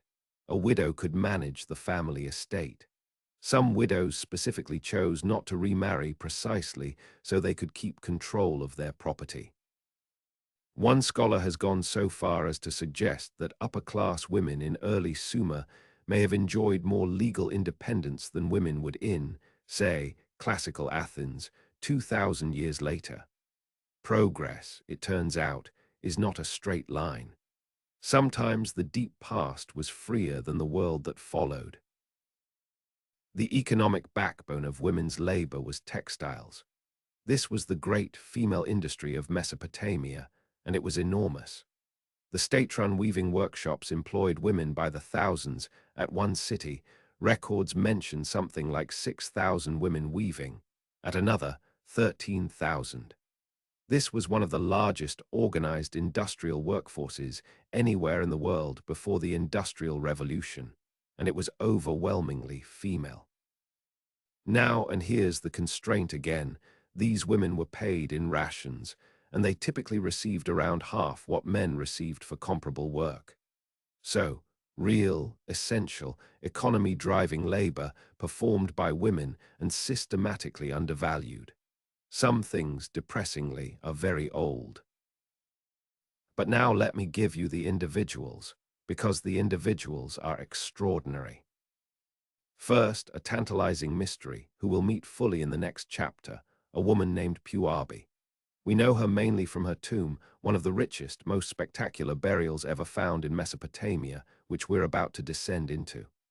Her name comes to us from a beautiful cylinder seal of deep blue lapis lazuli, found in her grave, inscribed with her name and a title. And here is the detail that has tantalized scholars for a century. The title reads, essentially, Puabi Nin. And the word Nin can mean queen or high priestess. And the seal names no king, no husband, just her. So who was she? A queen who ruled in her own right, a husbandless woman of supreme power, or a great priestess, or a king's wife whose own identity simply eclipsed his in death? We genuinely cannot resolve it. But the silence of that seal, a woman of the highest rank, named alone, with no man beside her, is one of the most provocative blanks in the whole archaeological record. We'll stand at the edge of her grave very soon. Second, and to my mind, one of the most important figures in the entire history of human culture, Enheduanna. Enheduanna lived around 4,300 years ago. She was the daughter of a king, and not just any king, but Sargon of Akkad, the man who built the world's first empire, whom we'll meet later. Her father appointed her to one of the most powerful religious offices in the land, high priestess of the moon god at the city of Ur.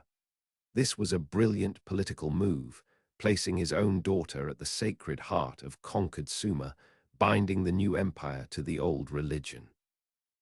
And we have hard physical proof she existed. A carved alabaster disc found at Ur bearing her name, her image in priestly robes and her titles. She was real, that much is certain.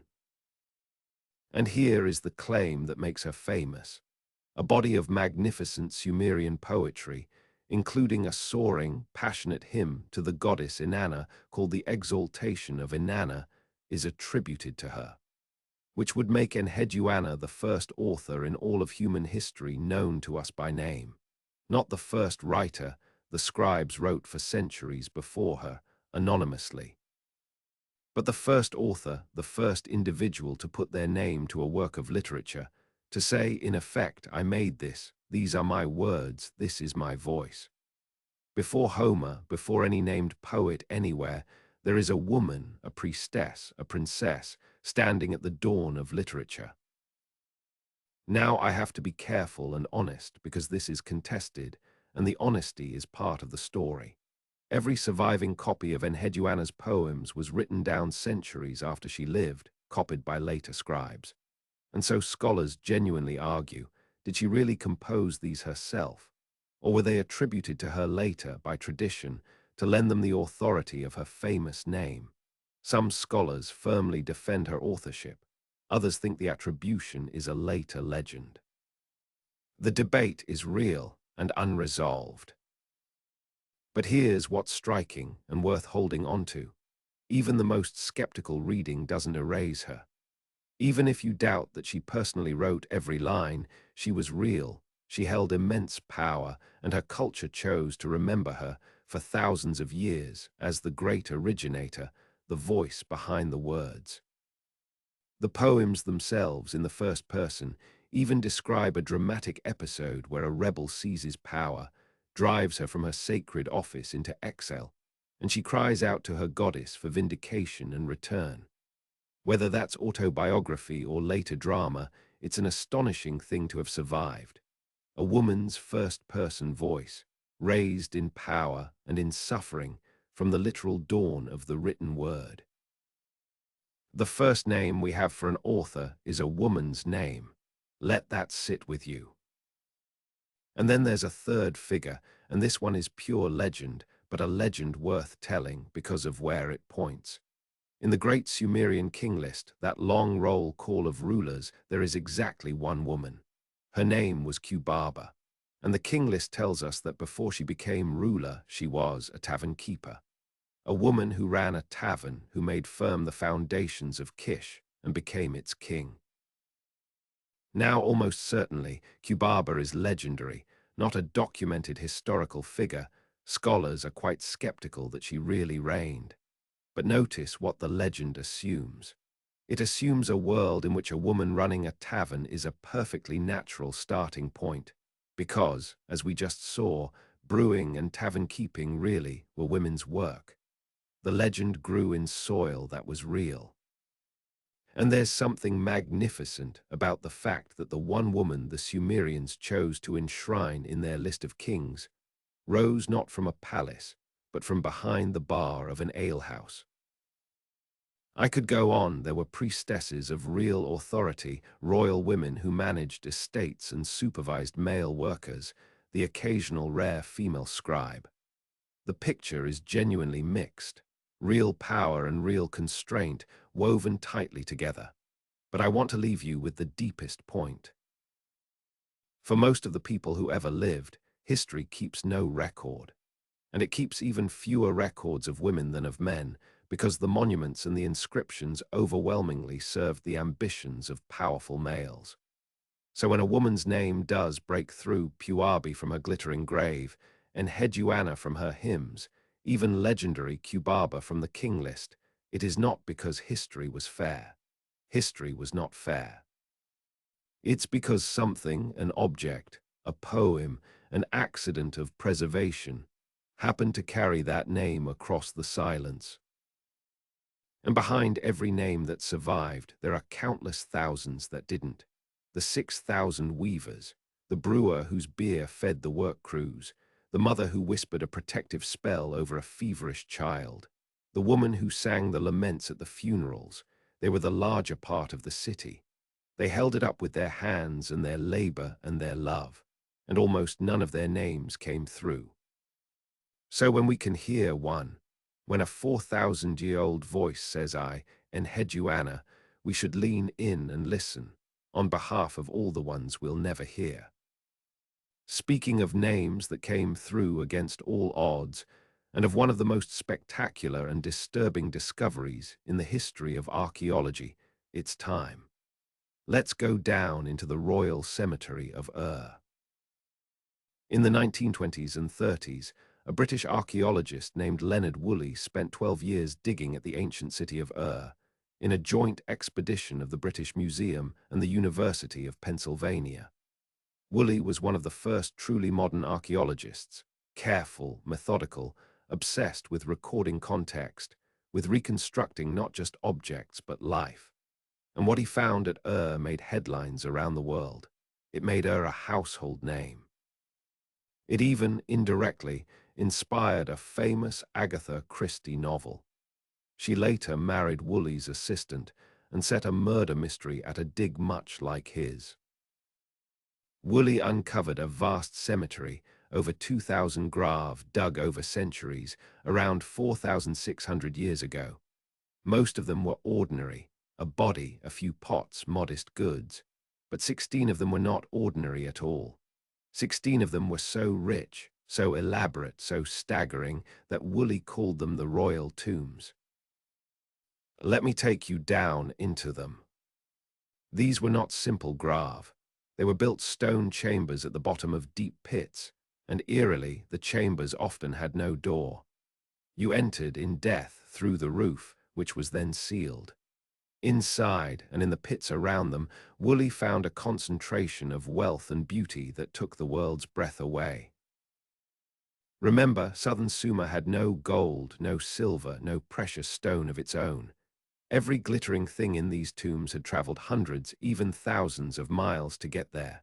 And here it all was, heaped in the dark, vessels and cups of gold and silver, daggers with golden blades and hilts studded with jewels, helmets of beaten gold, headdresses, beads by the thousand of deep blue lapis lazuli, carried, almost certainly, all the way from the mountains of Afghanistan, and fiery orange-red carnelian, some of it from the distant Indus Valley, crowns of golden leaves, musical instruments inlaid with gold and shell and lapis.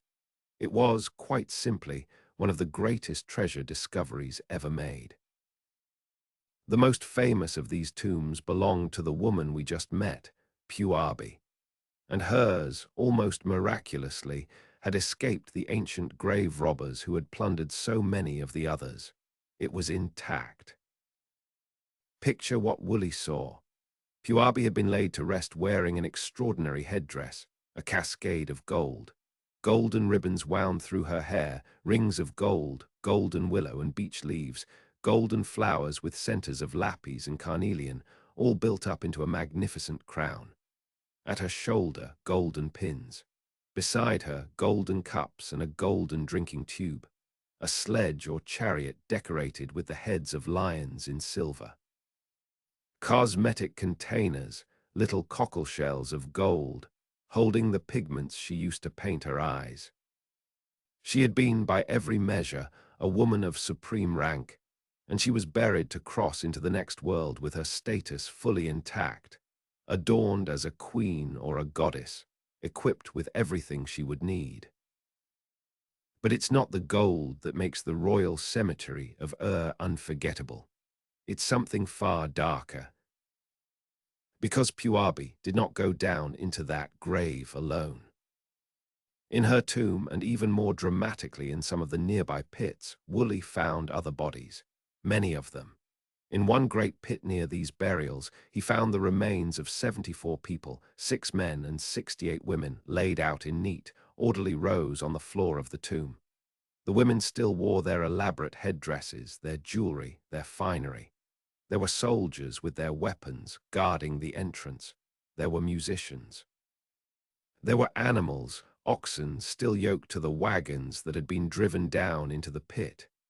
And near many of the bodies, a small cup. These were the attendants, the retinue, the court, and they appear to have gone down into the grave to die with their mistress, to continue serving her in the world below. An entire royal household, guards, ladies, musicians, grooms, following their queen into death. Now the obvious, horrifying question, how did they die? Woolley himself first imagined a quiet, almost gentle scene. The attendants, he thought, walked down into the pit in their finery, in a solemn procession, lay down in their rows, drank some kind of poison or drug from those little cups, and drifted off to sleep and to death in an orderly way. A serene, willing self-sacrifice. That was the story for decades. It's the story you'll find in old books. But here's where modern science enters, and the story gets much darker and much stranger. In recent years, researchers put some of the skulls from these death pits through CT scanners and detailed forensic analysis. And what they found does not match the gentle, drift-off-to-sleep story. Some of the skulls show signs of blunt force trauma, a hole, consistent with a blow from a sharp, heavy, pointed instrument. In fact, a weapon that could have made such wounds was found in the collection. Some of the skulls showed signs of having been heated. And some bore traces of mercury compounds, cinnabar, a substance that can slow decomposition. So the new, grim picture is something like this. The attendants may have been drugged or poisoned into unconsciousness, and then dispatched with a blow to the head. And their bodies may then have been treated, heated and preserved with cinnabar, perhaps because the whole funeral was a multi-day ceremony and the bodies needed to last, to be arranged just so, before the chamber was finally sealed. The title of the scientific paper that laid out these findings says it all, with chilling economy. They were, it concluded, bludgeoned, burned, and beautified. Bludgeoned, burned, and beautified. And here's the thing, we still don't know the most important parts. Did the attendants volunteer? Was it in their own minds a tremendous honor to accompany their queen into the next world, to remain part of her glorious court forever? Were they proud? Or were they terrified, coerced, dragged down into that pit? Were they drugged willingly or by force? We do not know. We may never know. The little cups were never chemically analyzed before they were lost to the methods of early excavation, so we don't even know for certain what was in them. What we can say is that this practice, this mass human sacrifice to accompany the elite dead, appears to be almost unique in Mesopotamia. We don't find it before, and we don't really find it after, and we barely find it anywhere else in the region. For a brief window at this one terrible thing happened, and then it stopped. Why it started, why it stopped, what it meant to the people who did it, all of that is sealed in the same darkness as the tombs themselves. I want to dwell on what this does to us, as we stand at the edge of that pit looking in. Because the royal cemetery of shows you Sumer at its most dazzling and its most disturbing in the very same place. The identical society that gave us the first writing, the first schools, tender love poetry, the careful protection of widows and orphans in its laws. That same society could also lay 74 human beings in rows and end their lives to furnish a single grave. The past is not here to flatter us. It does not divide neatly into noble ancients and primitive savages. It gives us, in one breath, the lyre and the death pit, the gold headdress and the crushed skull.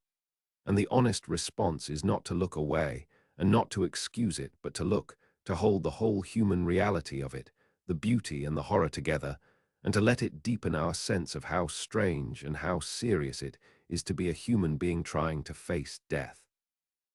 Because that's what all of this is in the end.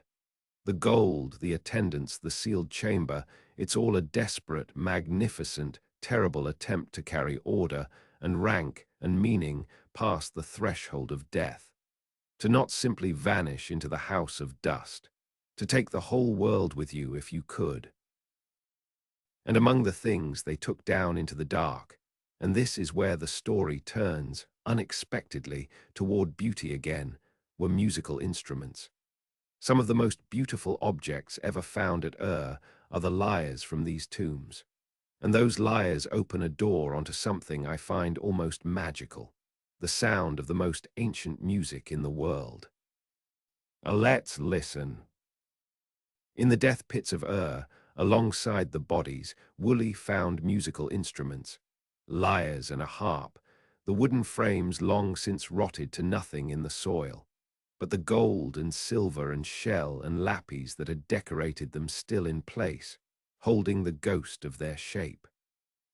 These are, as far as we know, the oldest surviving stringed instruments in the world, around 4,500 years old, and they are gorgeous. The most famous of them was decorated with the head of a bull, fashioned in gold, with a beard of deep blue lapis lazuli, the bull-headed lyre, an object so beautiful it hardly seems real. These instruments had 11 strings, were held upright, and were plucked with both hands. And here is the detail from that excavation that I have never been able to shake.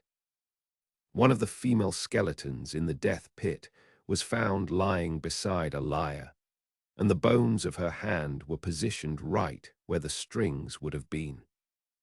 She may have died playing. I don't know how to fully convey what that image does to me. A musician in the dark of that pit, among the poison cups and the rows of the dying, and as the drug took her, or as the end came, her hand was on the strings. The last thing she did, perhaps, was make music. 4,500 years later, a man pours liquid plaster into the soil to capture the vanished shape of her instrument and finds her hand still reaching for the song. So we have the instruments.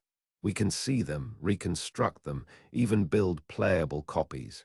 But here is the haunting question: what did Sumerian music actually sound like?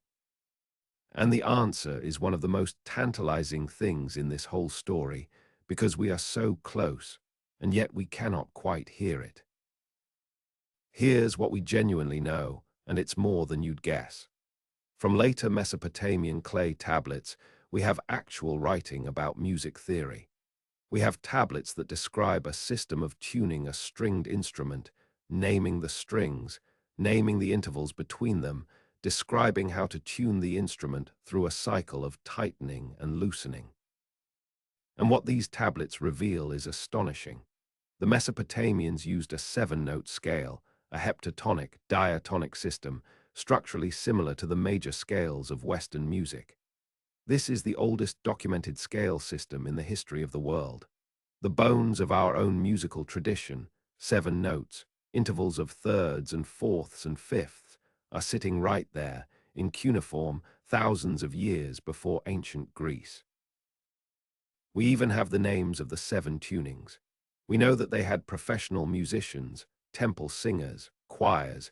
One record from a single temple mentions dozens of lamentation singers, accompanied by well over 100 vocalists and instrumentalists. We know they sang in unison and in parts. We know singers used techniques like trills and slides. We know there was a goddess specifically of unison singing. Music was not a casual pastime. It was a serious, organized, institutional art. And then, this is the extraordinary part, we actually have a piece of written down music, notated music, from the ancient Near East. Now I have to be precise. The best preserved example, a piece often called the Hurrian hymn, comes from a site in Syria and dates to a bit later than Sumer's heyday, and it's written in the broader Mesopotamian musical tradition rather than being strictly Sumerian. But it belongs to this same world, this same lineage of music that began in the Sumerian temples, and it is the oldest substantially complete piece of notated music in the world. On the tablet beneath the words of the hymn are the musical instructions, the interval names, the numbers telling a musician how to play it. We can read the notation. We just can't agree on what it sounds like. I love this so much I can barely stand it, because at least 5 different Syria scholars have studied that same notation and produced 5 completely different melodies from it. 5 reconstructions, each defensible, each a genuine attempt to revive a 4,000-year-old song, and they don't agree. When this music was first reconstructed and performed in the 1970s, one newspaper wrote that it revolutionized the whole concept of the origin of Western music. And yet, to this day, no one can say with certainty which reconstruction, if any, is right. So here is where we stand, and I think it's one of the most beautiful and poignant situations in all of archaeology. We have the instruments, we have the scale, we have the theory, we have the notation, we have, in a sense, everything except the one thing that matters most. We cannot hear it. The actual sound, the specific melody that a specific musician played on a specific evening in a Sumerian temple or a Syrian court, that sound is gone. It dissolved into the air the moment it was made, and no amount of gold or clay could fix it in place. We can reach almost all the way back. Our fingertips brush the strings, and the music itself slips away just out of reach on the far side of time. There's one more thing about music in this world that I find wonderfully strange, and it tells you how seriously they took it. Some instruments were treated as gods, not metaphorically, literally. Certain sacred drums and lyres were given the special written sign that marked a divine name. They had their own names. They were listed among the deities. They received offerings, even animal sacrifices and gifts of jewelry. One king dedicated a sacred drum with a name that meant, roughly, the king trusts in the god, turning the instrument itself into a holy intermediary between the ruler and heaven. Think about what that tells you. In a world where the gods were everywhere, where the planets sang and the statues lived and meaning saturated everything, sound itself, music itself, was holy enough to be divine. The thing that vanishes the instant it's made, that you can never hold, that was a god. Maybe that's the most fitting thing of all. The music is gone, and it was always meant to be. It was sacred precisely because it could not be kept. It lived, and then it was released, like breath, like a life. Now let me show you how a landlocked, resource-poor people on a mud plain got their hands on Afghan lapis and Indus carnelian and Omani copper in the first place. Let me show you the trade routes, the threads that connected Sumer to the very edges of the known world. I keep coming back to the great paradox of Sumer because it explains so much. This was a fabulously creative, wealthy, sophisticated civilization, sitting on a plain that had almost none of the raw materials such a civilization needs. No metal, no good stone, no proper timber, no precious gems. Now you can look at that as a weakness. But here's the thing, it became one of Sumer's greatest drivers. Because if you don't have something and you desperately want it, you have exactly two choices. You can conquer the people who have it, or you can trade with them. And Sumer did a great deal of both, but the trade is the part that turned these river cities into the center of a web that reached across thousands of miles. What did Sumer have to offer in exchange? Two things mainly, both products of that fertile irrigated soil and that huge organized workforce. Grain, surplus barley, more food than they needed, and textiles, all that were woven by those thousands of women into cloth. Grain and cloth flowed out, and in return the world flowed in. The Sumerians had names for the lands their ships sailed to, and these names are wonderful to say out loud, because they were, to them, the far edges of reality. Dilmun, Magan, Meluha. Let's follow the route outward. Dilmun, which scholars place around the island of Bahrain and the nearby Gulf Coast, was the great trading hub, the middleman, the entrepot. It sat in the Persian Gulf between Sumer and everything further out, and goods passed through it in both directions. Here's a lovely piece of hard evidence for how central Dilmun was. Archaeologists have found that Dilmun's system of weights and measures matched not the Mesopotamian system, but the system used in the distant Indus Valley. Dilmun was calibrated for trade in both directions, a true international crossroads, speaking the commercial language of partners on either side. And Dilmun was more than a market. In Sumerian myth, Dilmun was a kind of paradise, a pure, clean land, the place where the sun rises, a land of the living where the great flood survivor was granted eternal life. Some scholars have even wondered whether the memory of Dilmun lies somewhere behind the much later idea of the Garden of Eden. So Dilmun was both a real port full of haggling merchants and a shimmering paradise of the imagination. Trade and dream in the same place. Further out lay Magan, most likely the region of modern Oman and the United Arab Emirates. And Magan was, above all, the source of copper. Copper is the metal of the Bronze Age. Alloy it with tin and you get bronze, and bronze is your tools and your weapons and your vessels. Magan also sent fine hard stone, diorite, the dark, dense stone that later Sumerian rulers loved to carve their statues from. Magan's ships were serious vessels. The texts suggest they could carry something like 20 tons of cargo. Sargon, the great emperor, boasted that ships from Magan docked at the quays of his capital. This was real, large-scale maritime trade 4,000 years ago across open Gulf waters. And then, furthest of all, at the very rim of the Sumerian world, Meluha. Meluha, scholars are now confident, was the Indus Valley civilization, the great, sophisticated, mysterious urban culture that flourished at the same time as Sumer, in what is now Pakistan and northwestern India, with its huge planned cities like Mohenjo-Daro and Harappa.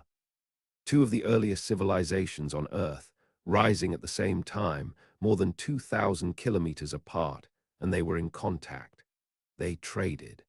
This still astonishes me every time I say it. From Meluhha came luxuries that the Sumerians prized above almost anything. Carnelian, that fiery orange-red stone, including beads etched with a special white patterning technique that was an Indus specialty, a technological signature you can identify. From the Indus and the lands beyond it came lapis lazuli, ivory, exotic woods, perhaps even live animals. Remember Puabi's tomb. Some of the etched carnelian beads in that grave bear the unmistakable mark of Indus craftsmanship. The blue lapis in her golden headdress had journeyed from the mountains of Afghanistan.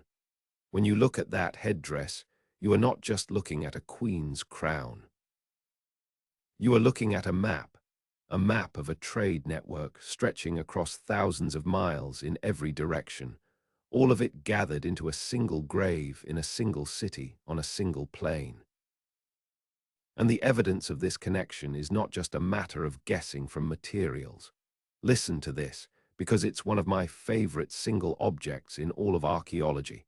We have found a cylinder seal, that personal signature stamp, belonging to a man whose inscription describes him as the interpreter of the Meluhan language, a professional translator for Indus merchants living and working in Mesopotamia.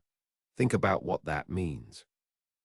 There were enough Indus traders, speaking their own language, doing enough business in the cities of Sumer and Akkad, that it was a job, a recognized profession, to translate for them.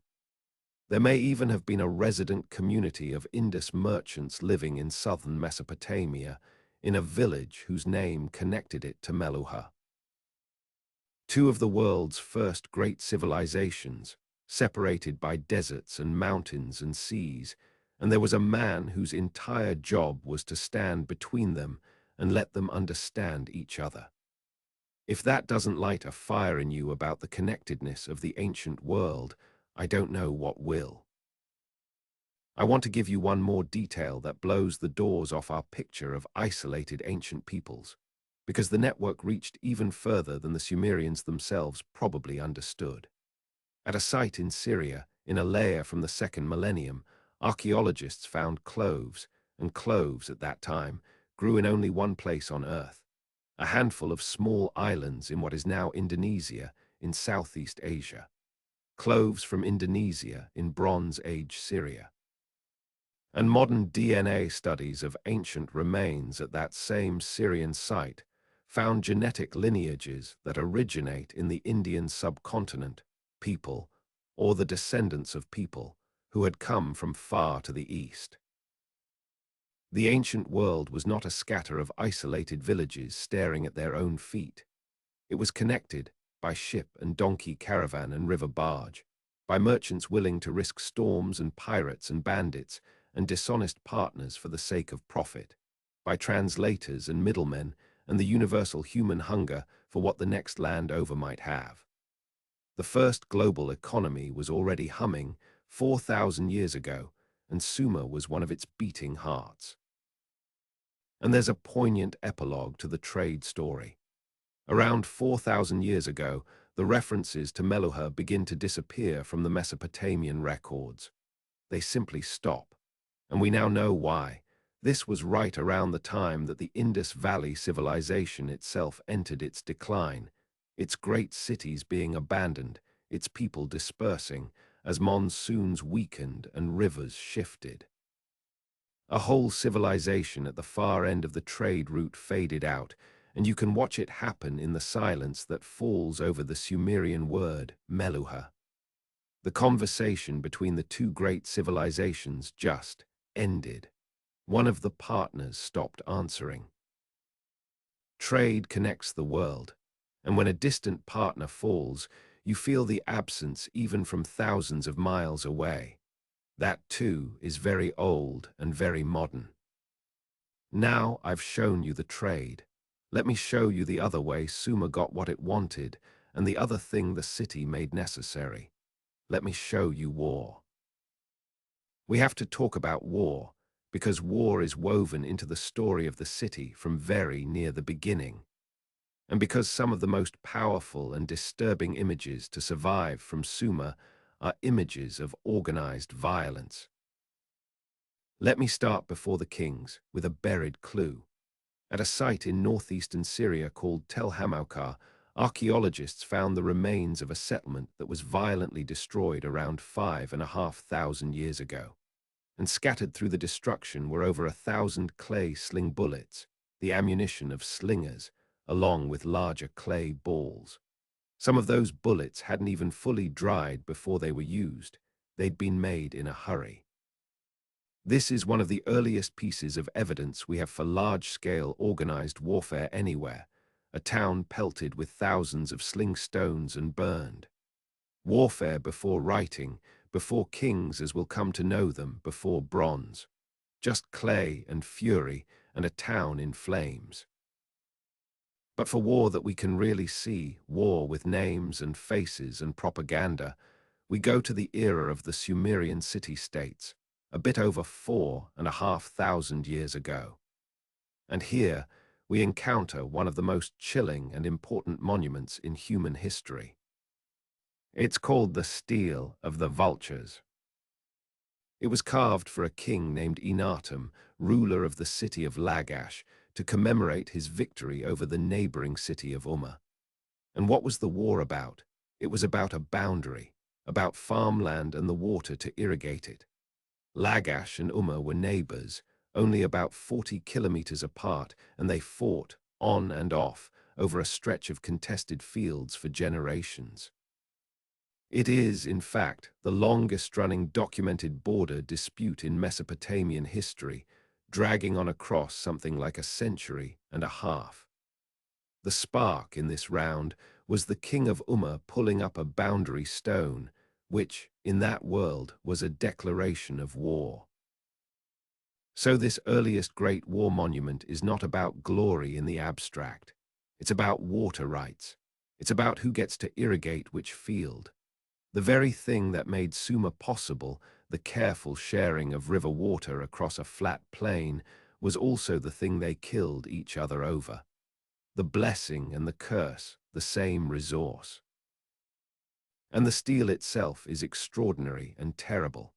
On it, we see King Enatum's soldiers, and they are not a chaotic mob. They are arranged in a tight formation, shoulder to shoulder, holding large rectangular shields locked together into a kind of wall with their spears projecting forward over the top. A bristling, disciplined block of men advancing as one. That formation has a name, you know, the phalanx, the shield wall. And here's the thing that should stop you. This is roughly 1,700 years before the famous phalanx of the ancient Greeks. The military formation we associate with Sparta and Alexander the Great, locked shields, projecting spears, men trained to move and fight as a single unit, is sitting right there, carved in stone in Sumer, before the Greeks' ancestors had built a single city. Organized, disciplined, trained infantry warfare is a Sumerian invention. And on the stele, the soldiers advance over the bodies of the enemy. And above the carnage, vultures wheel, carrying off the severed heads and limbs of the defeated. That's where the monument gets its name. The vulture stele. War, rendered without flinching, the disciplined block of the living, marching over the torn bodies of the dead, the carrion birds feasting overhead. But here's the part that reveals the Sumerian mind about war, and it's profound. On the stele, the victory is not really credited to Enatum's strategy or his soldiers' courage. It's credited to a god. The patron god of Lagash is shown holding the enemies of Umma trapped in a great net, like caught birds, clubbing them. The message is that this was not merely a war between two cities. It was a war between two gods, Lagash's god against Umma's god, and Lagash's god won, and therefore Lagash's cause was just. This is the birth of something we know all too well, the idea that our side fights with divine sanction, that victory proves righteousness, that the gods are with us and against them. The Sumerians didn't see this as cynical propaganda. For them it was simply how the cosmos worked. The human wore a shadow of a divine one. But you can see right here at the dawn of recorded warfare, the template being set. The wall, the spear, the dead enemy, and the claim that heaven approves. We have been carving versions of that same monument ever since.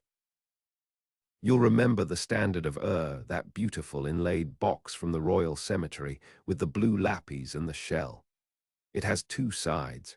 One side is called Peace, and it shows a banquet, the king and his nobles seated, cups raised, a musician playing a lyre, animals and goods brought in procession. Abundance and celebration. But flip it over to the war side, and you see the other face of the same power. Four-wheeled battle wagons, pulled not by horses which hadn't arrived yet, but by donkeys and their relatives, rolling forward, with the bodies of enemies tumbling beneath the wheels. Ranks of infantry in helmets and cloaks. And bound, stripped, wounded prisoners, paraded before a king who is shown larger than everyone else, so large his head breaks through the border of the scene. Two sides of one object, the feast and the slaughter. The banquet that the conquest pays for, war and peace, conquest and celebration, bound together in a single beautiful, terrible thing, a little philosophy of the early state carved in shell and stone. The king protects and conquers, the tribute and the bodies both flow toward the center, and the city feeds on organization that can be glorious or brutal depending entirely on where you happen to be standing in the picture. Let me give you a few vivid pieces of the actual machinery of war, because the details are remarkable. From the same royal cemetery at came a helmet of beaten gold, the helmet of a man named Mescalamdug, shaped to look like a head of hair, with the ears and the locks and the bun all worked in gold. It's the oldest known helmet in the world, and it's as much sculpture as armor. And here's a detail that tells you these people were thinking hard about war as a system. When metal helmets came into use, weapon makers responded by developing an axe with a narrow, piercing head specifically designed to punch through a metal helmet. Attack and defense, escalating against each other. An arms race 4,500 years ago. And under the empire that's coming next, military technology took another leap. The composite bow, a bow built from layers of wood and horn and sinew laminated together, far more powerful than a simple wooden bow, able to send an arrow well over 150 meters. One historian compared the arrival of the composite bow to the later arrival of gunpowder. That's how much it changed the battlefield. Armies began traveling with scribes who could calculate how much force was needed to breach a city's walls, how much earth to pile up for a siege ramp.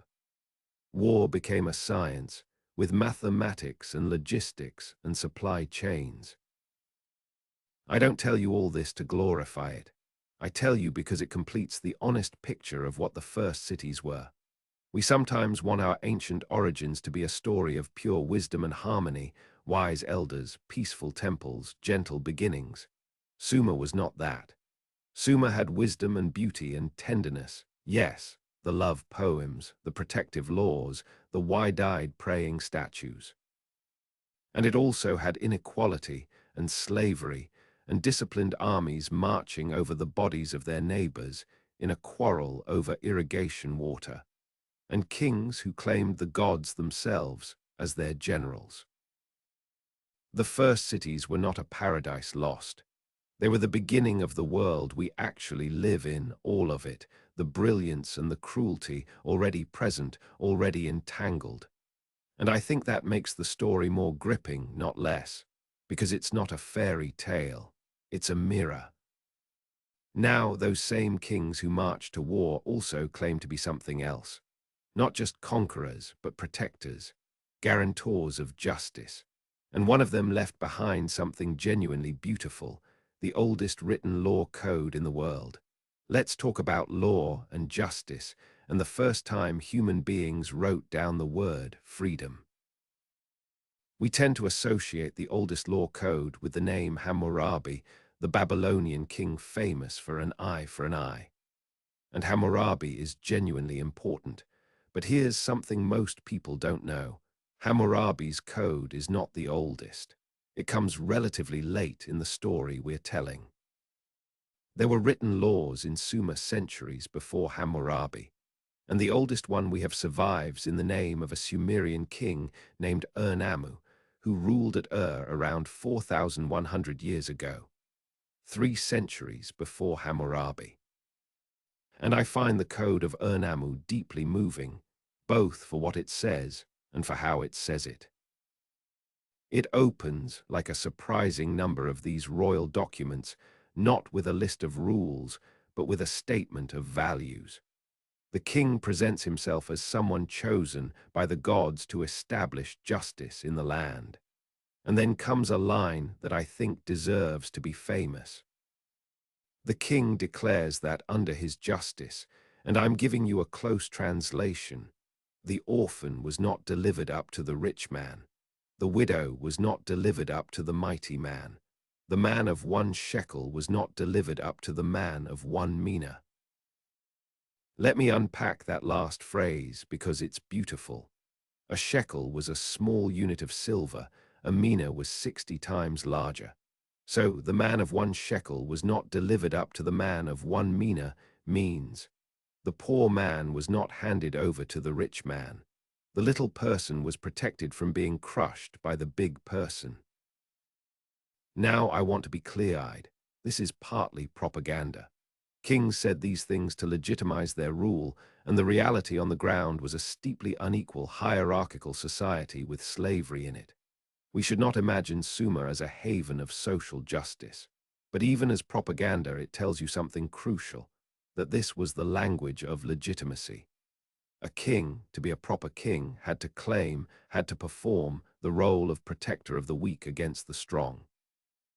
The ideal was articulated, written down, held up as the standard a ruler was supposed to meet.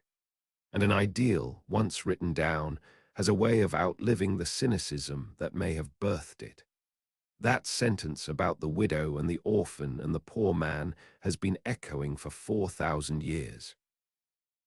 The laws themselves are fascinating, and here's a detail that genuinely surprised me. We think of ancient law as savage, an eye for an eye, brutal physical retaliation. And Hammurabi's later code is full of that. If you put out a man's eye, they put out yours. But Ur-Nammu's earlier code, 3 centuries before, mostly does not work that way. For bodily injuries, it generally imposes fines, payments of silver. Knock out someone's tooth, you pay a set amount of silver. Cut off a foot, a larger amount. Injure someone in a brawl, a fine. Think about that. The older code is, in this respect, more what we might call modern, more measured compensation rather than mutilation, than the famous code that came centuries later. History is not a smooth march from cruelty to mercy. It zigzags. Sometimes the more ancient thing is the gentler thing. Now, to be fair, Ur-Nammu's code reserves death for the most serious crimes, murder, robbery, certain sexual offenses, and there are penalties in it that are harsh and unequal, especially along lines of gender and status. But the principle of measured compensation, of a scaled response written down in advance, so that justice isn't just the whim of whoever's angriest, is right there at the very dawn of written law. And how did justice actually work day to day?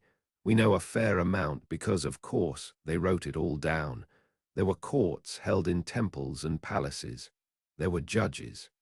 Cases were brought by the injured party. There was no state prosecutor. If someone wronged you, you brought the case yourself.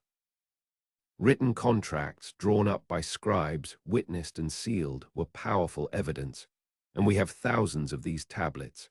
Land sales, house sales, leases, loans, marriage contracts, adoptions, the hire of oxen.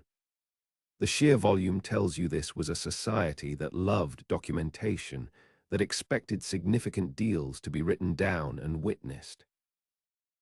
Oaths were central. You swore by the gods or by the king, and a false oath was believed to bring divine punishment down on your head.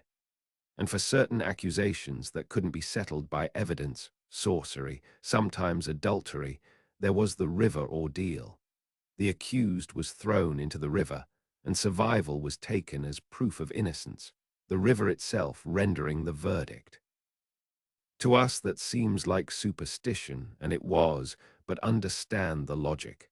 When human evidence runs out, you appeal to a power greater than any human, and you let the god decide.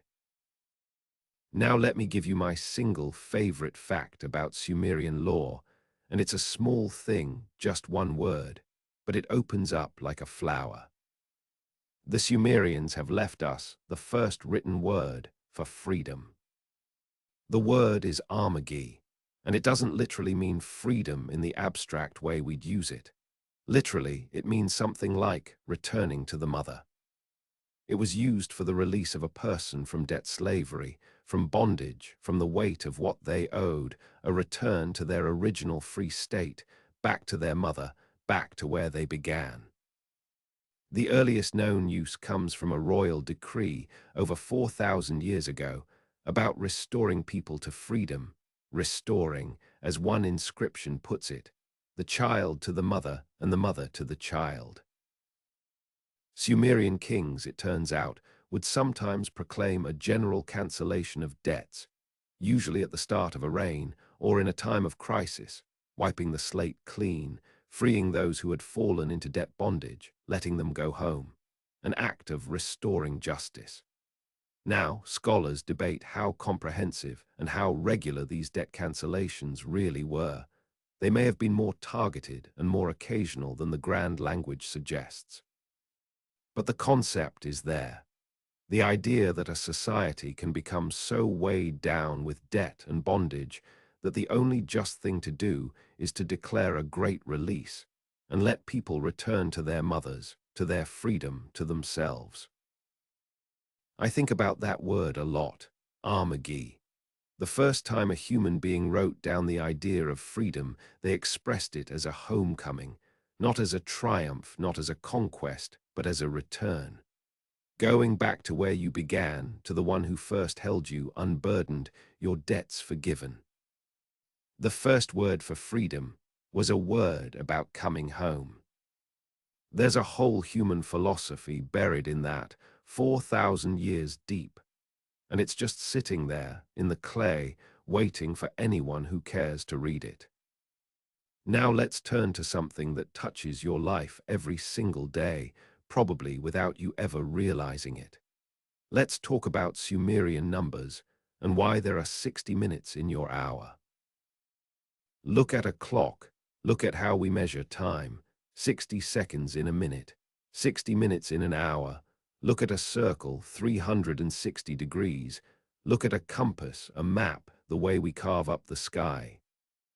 All of that, the 60s and the 360s that structure how you experience time and space, comes down to you across 5,000 years from Sumer. And once you know why, you'll never look at a clock the same way. We count in tens, base 10. 10 digits, then we roll over to the next place, 10, 20, 30. And the reason is almost certainly sitting at the ends of your arms. We have 10 fingers. It's the most natural thing in the world to count on your fingers, so most human cultures landed on base 10. But the Sumerians and the Mesopotamians after them did something different and frankly ingenious. Their system was built around the number 60, base 60. We call it sexagesimal. They didn't have 60 different symbols, mind you, they cleverly combined a base of 10 within a larger structure of 60. But 60 was the heart of it. Why 60? That seems like such a strange number to build your mathematics on. But 60 is, in fact, a magnificent number for doing practical math, and here's the reason. 60 can be divided evenly by a huge number of things. It divides by 2, by 3, by 4, by 5, by 6, by 10, by 12, by 15, by 20, by 30. Compare that to 100, which doesn't even divide evenly by 3. If you're an ancient administrator constantly splitting up quantities of grain or parcels of land or rations among workers, 60 is a dream. A third of 60 is a clean 20. A quarter is 15. A sixth is 10. Almost any way you need to slice it, it comes out whole, no messy fractions. So the Sumerians built a number system around the most divisible convenient number, because they were, above all, practical people running a complicated economy. And here is the staggering thing: that practical choice, made for splitting up barley in fields 5,000 years ago, never went away. It got passed to the Babylonians, who were brilliant astronomers, and they used base 60 to divide up the circle of the sky and the passage of time. And from them it flowed to the Greeks, and onward, and it is still, right now, ticking away on every clock and watch on Earth, and built into every circle and every map and every navigational coordinate. Every time you say half past or a quarter to, you are speaking Sumerian mathematics. Every time you check the time, you are honoring a decision made by accountants on a mud plain to make their barley easier to divide. That, to me, is one of the most extraordinary facts in human history. A habit of counting can become a fossil, embedded so deep in civilization that it outlives the people, the language, the empire, the gods, everything, and surfaces, unnoticed on your wrist. Now I have to be careful and precise here, because this is exactly the kind of topic where popular accounts overclaim wildly, and I promised you honesty. The base 60 number system itself is genuinely Sumerian. It's there in the earliest writing, with distinct symbols for 60 and larger units in the 4th millennium. That part is solid. But a lot of the truly spectacular mathematics you may have heard about, the famous tablets showing knowledge of what we call the Pythagorean theorem, the astonishingly accurate calculations of square roots, the sophisticated algebra. Most of that comes from a later period, the Old Babylonian period, written in Akkadian, after the great age of Sumer we've mostly been discussing. So it grew directly out of the Sumerian foundation in the same place, using the same base 60 system and the same scribal schools. But to be accurate, it's the achievement of their Babylonian heirs, not of the Sumerians themselves. I want to give credit where it's actually due, and not smear the whole 2,000-year sweep into one heroic. The Sumerians did it all. They laid the foundation. Others built the upper floors. But oh, what was built? Let me tempt you with just one tablet from that later Babylonian period. It's a small, round clay tablet, the kind a student would use for practice. On it is drawn a square with its diagonals and a calculation. And that calculation gives the square root of 2, that endless, irrational number, accurate to the equivalent of about 6 decimal places. A student's practice tablet, with one of the most accurate mathematical computations in the entire ancient world scratched onto it.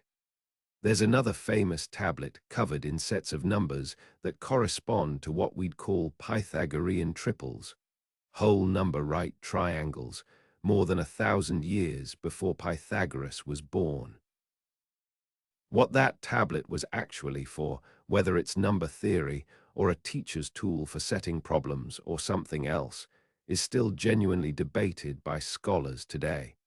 But the mathematical sophistication is undeniable. These people with reeds and clay were doing real mathematics.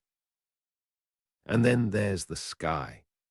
Because the same civilization that obsessively watched the heavens for omens, reading the gods in the movements of the planets, accidentally became the world's first great astronomers. Think about how that happens. You believe the planets are gods and that their movements are messages. So you watch them carefully night after night, generation after generation. You write down where Venus rises and sets. You record the moon, the eclipses, the conjunctions. You're doing it for religious reasons, to read the divine will. But if you keep meticulous records of celestial positions for hundreds of years, something remarkable happens. Patterns emerge. You start to be able to predict. You discover the long cycles in which eclipses repeat. You build mathematical models of how the planets move.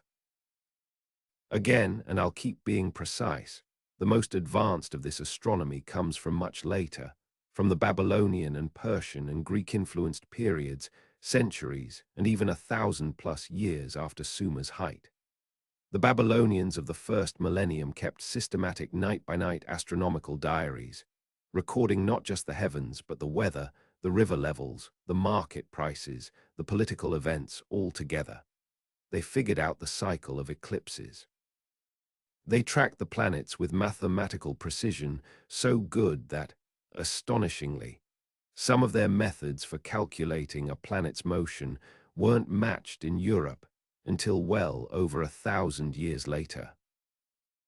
Greek astronomy, Indian astronomy, Islamic astronomy, and ultimately our own, all of it rests, in part, on the foundation those Mesopotamian skywatchers laid. But the root of it, the habit of writing down what you observe, of keeping records across generations, of believing the cosmos is ordered and readable and worth the patient labor of tracking. That habit was born in Sumer, in the temple and the scribal school, in the conviction that the universe is full of meaning, and the great task is to read it. I want to leave you with the deep idea here, because it's bigger than clocks and star charts. What Sumer shows us is that thought has infrastructure. Mathematics, astronomy, philosophy, science, we tend to imagine these as pure things, floating free in the realm of ideas. But they're not. They need soil to grow in. They need cities which produce surpluses which free some people from farming. They need writing so that knowledge can accumulate beyond one lifetime. They need schools to train the next generation. They need institutions patient enough to keep records for centuries. They need a worldview that says the universe is orderly and worth studying. Sumer built that soil. First they counted barley, then they counted time. First they marked sheep on a tablet, then they tracked planets across the sky. The same tool, writing, counting, recording, that began as a way to manage a granary became, given enough centuries and enough patient minds, a way to read the heavens. Once human beings begin to measure the world, they never stop. We are still doing it. Every telescope, every clock, every spreadsheet, every scientific instrument is a descendant of a Sumerian scribe pressing numbers into clay to keep track of the temple's grain. Now, we've built the whole world of Sumer, the land, the cities, the writing, the gods, the daily life, the trade, the war, the law, the numbers. It's time to enter its greatest story. The story that the man George Smith was reading when he tore off his clothes in excitement. The oldest great work of literature on earth, and maybe still one of the most profound. It's time for Gilgamesh. There is a name that echoes louder than any other out of the ancient world. Gilgamesh. And before we step into his story, I want to set up the layers carefully, because this is a place where the difference between history, legend, and literature really matters, and getting it straight makes the whole thing more thrilling, not less. First layer, there probably was a real Gilgamesh. Most historians accept that a king named Gilgamesh, in the older Sumerian form, Bilgames, actually ruled the city of Uruk, somewhere around 4,700 to 4,500 years ago. We can't write his biography. The man himself is lost in the haze. But there are anchors. An ancient inscription credits him with building the great walls of Uruk, and archaeology confirms that Uruk did have massive, ancient city walls. He's listed in the king list as a ruler of Uruk. He's connected to other figures who are independently confirmed. So, there was, in all likelihood, a real king. One scholar put it perfectly. He compared Gilgamesh to King Arthur.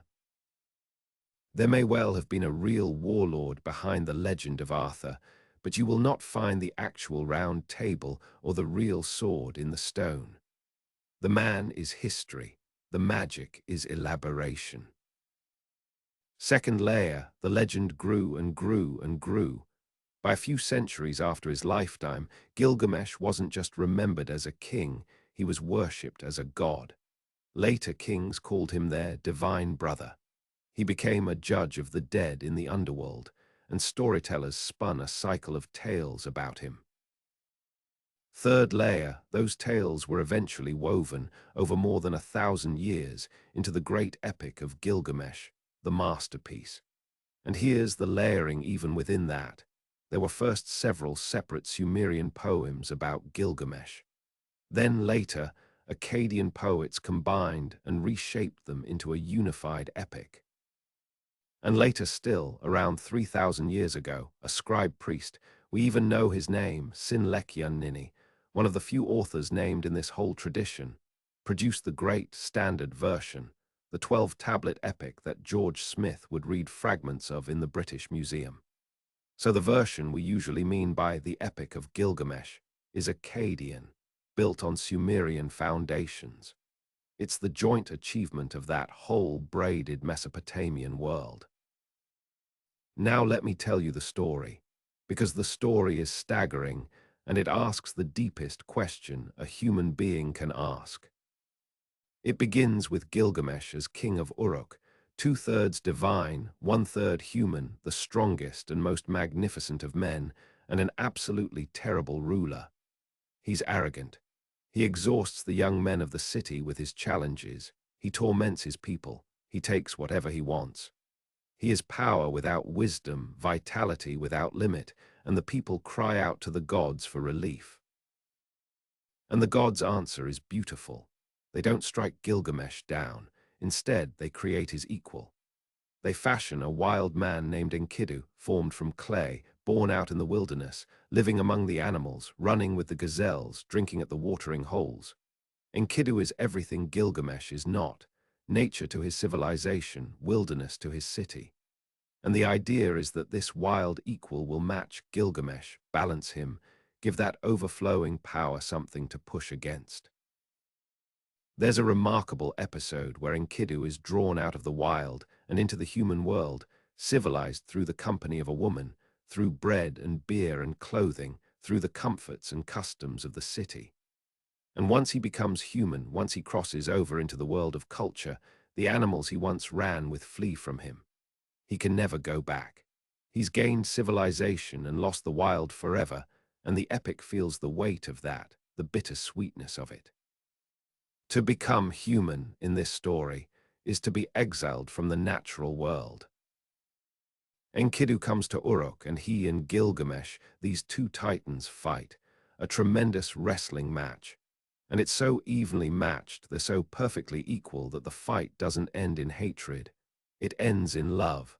They become inseparable friends, the deepest friendship in all of ancient literature. The wild man and the king bonded as brothers. And together they go adventuring. They journey to a distant cedar forest and battle its terrifying guardian, a monster named Humbaba.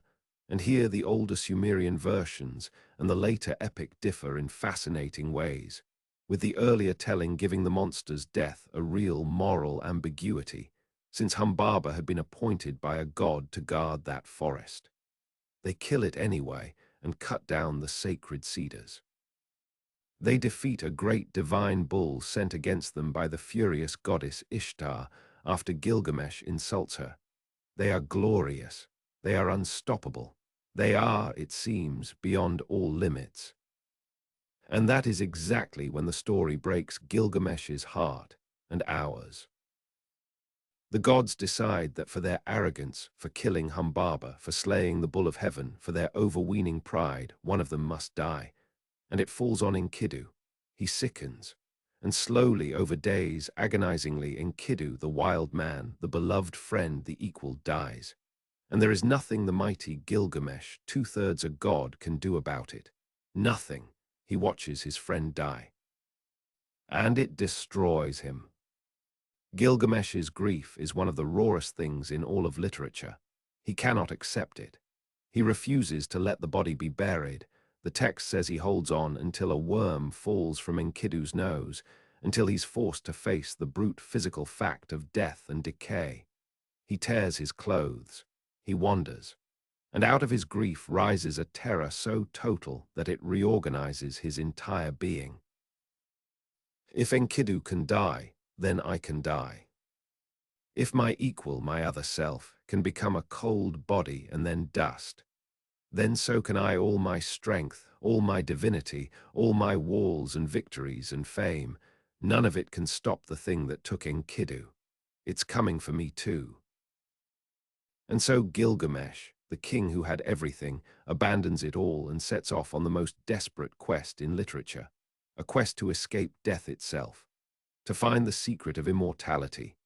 He's heard there is one man who survived the great flood and was granted eternal life, a man named Utnapishtim, living at the very edge of the world. And Gilgamesh resolves to find him and wrest the secret of deathlessness from him. The journey is terrible. He crosses mountains guarded by scorpion monsters.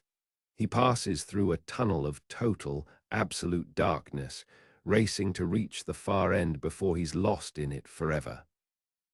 He comes to the edge of the world, where a wise woman who keeps a tavern at the rim of reality tries to stop him with what may be the oldest piece of advice in human literature, essentially. You will never find the eternal life you're looking for because the gods kept immortality for themselves and gave death to humankind. So go home, fill your belly, enjoy the days you have, love the child who holds your hand, cherish the partner in your arms. This ordinary mortal life, this is the portion allotted to human beings, and it is enough. Carpe diem seized the day, 4,000 years ago. But Gilgamesh won't listen. He pushes on. He crosses the waters of death itself. And he finds Utnapishtim, the flood survivor, and Utnapishtim tells him the whole story of the great flood, which we'll come to in a moment. And then Utnapishtim sets Gilgamesh a test. If you want to conquer death, says the old man, first conquer sleep, sleep, death's little brother. Just stay awake for 7 days. And Gilgamesh, exhausted from his impossible journey, immediately falls asleep. For 7 days. He can't even beat sleep. How could he ever beat death? There's one last chance. Utnapishtim's wife takes pity and tells Gilgamesh of a plant that grows at the bottom of the sea, a plant that can restore youth. And Gilgamesh, in a flash of his old heroism, ties stones to his feet, sinks down into the deep and plucks it. He has it. The prize is in his hand. And on the journey home, he stops to bathe in a pool. And he sets the plant down on the bank. And a serpent, drawn by its fragrance, slides up and eats it and slips away, shedding its skin as it goes, renewed. And it's gone, just like that. The one chance lost to a snake while he washed off the dust of the road. Gilgamesh weeps. Of course he does. He has failed. He has crossed the whole world, faced monsters and darkness and the waters of death, and he is going home with nothing. He will die like Enkidu, like everyone. And then, and this is why the poem is one of the wisest things humans have ever made, he comes home to Uruk. And he looks up at the great walls of his own city, the walls he built, and the epic, in its final movement, has him gaze at those walls, survey their fine brickwork, their strength, their beauty, almost the same words the poem opened with. Do you feel the turn? He went looking for immortality of the body and failed because that kind of immortality is not available to us. But he comes home to a different kind. The walls, the city, the works of his hands, the thing he built that will outlast his body, the civilization that will remember his name. He cannot live forever, but the walls might stand, the story might be told, the name might endure.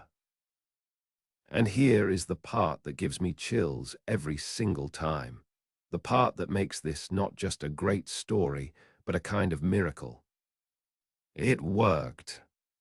Gilgamesh died, of course he did, Uruk fell, the walls crumbled, the language he spoke went silent, the empire vanished, the temples melted back into mounds, everything he had gone. And yet, you and I are saying his name, right now, 4,500 years later on the far side of the planet, in a language that did not exist when he lived. We are walking in our imaginations along the walls of Uruk, the thing he reached for in his grief, to not be forgotten, to leave a mark that outlasts death. He got it, not the way he wanted, not eternal life in his own body, but something, a name that refused to die, a story still being told. That is not the immortality the hero begged for on his knees at the edge of the world. But my God, it is not nothing.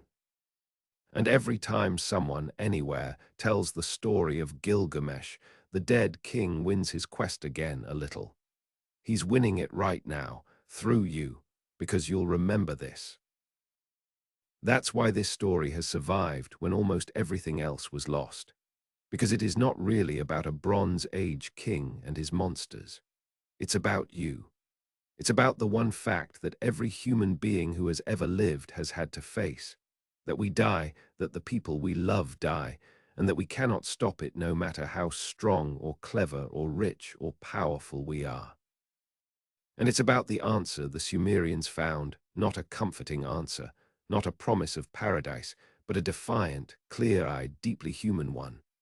You will die, so build something, love someone, do good work, tell true stories, and let what you make and who you loved carry your name forward when your body cannot. 4,000 years, and no one has improved much on that. Now Gilgamesh heard the story of the great flood from the one man who survived it. And that flood story is itself one of the most important pieces of writing ever recovered, because of where else we've heard it. Let's talk about the flood. When George Smith read that flood tablet in 1872 and got so excited he started undressing, it was because he recognized the story. A god decides to destroy humanity with a flood. One righteous man is warned. He builds a great boat. He saves his family and the animals. The waters cover the world. The boat comes to rest on a mountain.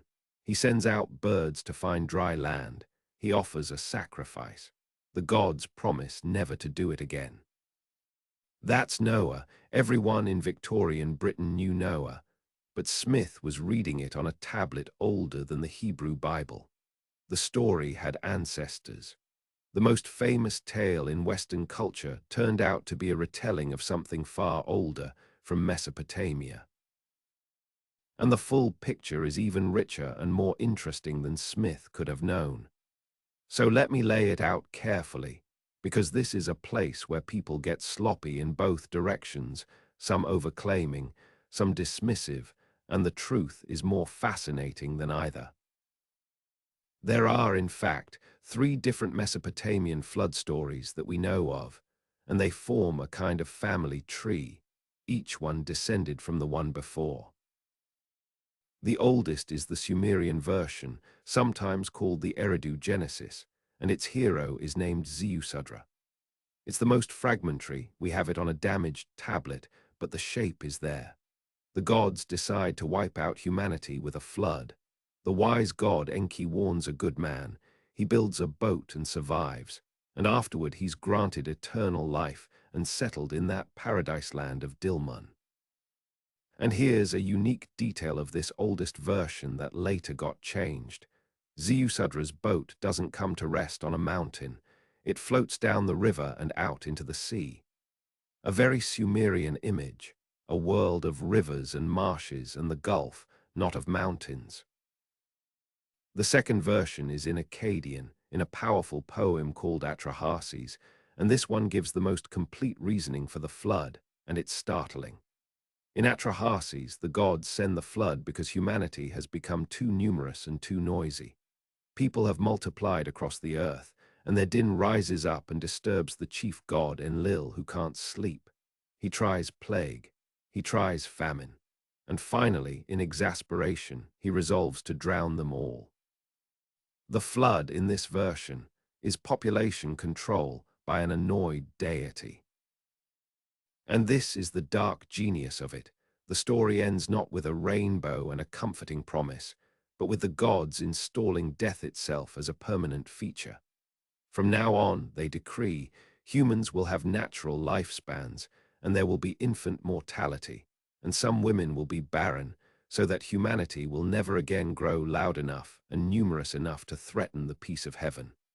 The gods don't promise to be kinder. They just build death into the system as infrastructure to keep our numbers down. The third version is the one inside the Epic of Gilgamesh, where the survivor is called Utnapishtim, and large chunks of it are lifted, almost word for word, from Atrahasis. But the editors made subtle, telling changes. In the older Atrahasis, the gods are depicted as needy and hungry and almost pathetic. When the humans who fed them are wiped out, the gods starve and swarm around the survivor's eventual sacrifice, like flies, desperate for food. In the Gilgamesh version, that humbling image is toned down. The gods are made more dignified, more transcendent. And one small change does something huge. In the older version, the flood imagery suggests a great river flood, but in Gilgamesh, the language is changed to evoke the sea, turning a local catastrophe into something more like a universal deluge. One editorial choice, and a regional flood becomes a world drowning. So now, the big question, the one George Smith stumbled into. What's the relationship between these stories and the Bible's Noah? Here's the honest, careful answer. The parallels are extensive and they are not coincidental. The warned righteous man, the divinely specified boat sealed with pitch, the loading of living creatures, the rising waters, the boat grounding on a mountain, the bird sent out to test for dry land, a dove and a raven appear in both traditions, the sacrifice afterward, the divine promise. These are too many, too specific to be chance. The flood story was, in a real sense, in the cultural air of the entire ancient Near East for thousands of years. How did it get from Mesopotamia into the Hebrew tradition? The most likely channel scholars point to is the period, around 2600 years ago, when the Hebrew people were taken into exile in Babylon, living right in the heartland of this literature, in contact with Babylonian scribal culture. And here's the careful part. Most scholars think the biblical writers drew on the broad shared tradition rather than copying any one specific text directly. It's not that someone sat down and translated the Gilgamesh flood tablet into Hebrew. It's that this ancient story had been told and retold across the whole region for ages, and the Hebrew version is one more branch on that very old tree, reshaped, importantly, for a monotheistic faith, so that the squabbling, hungry, population-annoyed gods of Mesopotamia become a single god acting from moral judgment. Now the question everyone really wants answered, was there a real flood? Did something actually happen? And here we have to be very disciplined, because this is where wild claims breed. Let me tell you exactly what the archaeology shows and exactly what it does not. What it does not show, let me be completely clear, is any evidence whatsoever for a single worldwide flood that covered all the land on Earth within human history. There is no geological evidence for that. None. It did not happen. Anyone who tells you science has proven Noah's flood as a global event is selling you something. What the archaeology does show is genuinely interesting. When Leonard Woolley was digging at he found a thick layer of clean, water-laid silt, over 3 meters of it in places, sitting between layers of human occupation. And he announced, to worldwide excitement, that he had found the flood. But later, cooler analysis showed that this layer was local. It wasn't even found across all of just in some pits, and it didn't match the dates of flood layers at other cities. It was a big local river flood, not a universal deluge. And that's the real pattern. At several Mesopotamian sites, Archaeologists have found flood deposits, layers of river-laid silt marking serious inundations. But the crucial point is this: they're from different times. They are not one event. They're a record of what life on that flat floodplain was actually like. A place where the Tigris and Euphrates could rise without warning, could jump their banks, could even abruptly change course and drown a region. Catastrophic flooding wasn't a one-time apocalypse there. It was a recurring fact of life, a permanent danger of building your cities on a flat plain between two unpredictable rivers. There is one especially intriguing candidate, though. At the city of Shurapak, which is, fittingly, the very city the flood hero comes from in the tradition, excavators found a flood layer dated to around 4,900 years ago. Some scholars think a real, severe flood at Shurapak around that time may be the specific historical kernel that grew, over many centuries of retelling, into the Great Flood myth. And here's a thought that genuinely moves me, and that I think is the right way to hold all of this. We've learned, from studying living oral traditions, that human memory carried through story can be astonishingly long. There are Aboriginal Australian stories about coastlines and islands and sea level rise that modern geology has confirmed describe real events from 7 to 10,000 years ago. Real memories of real drowned land, carried accurately across hundreds of generations purely by the telling.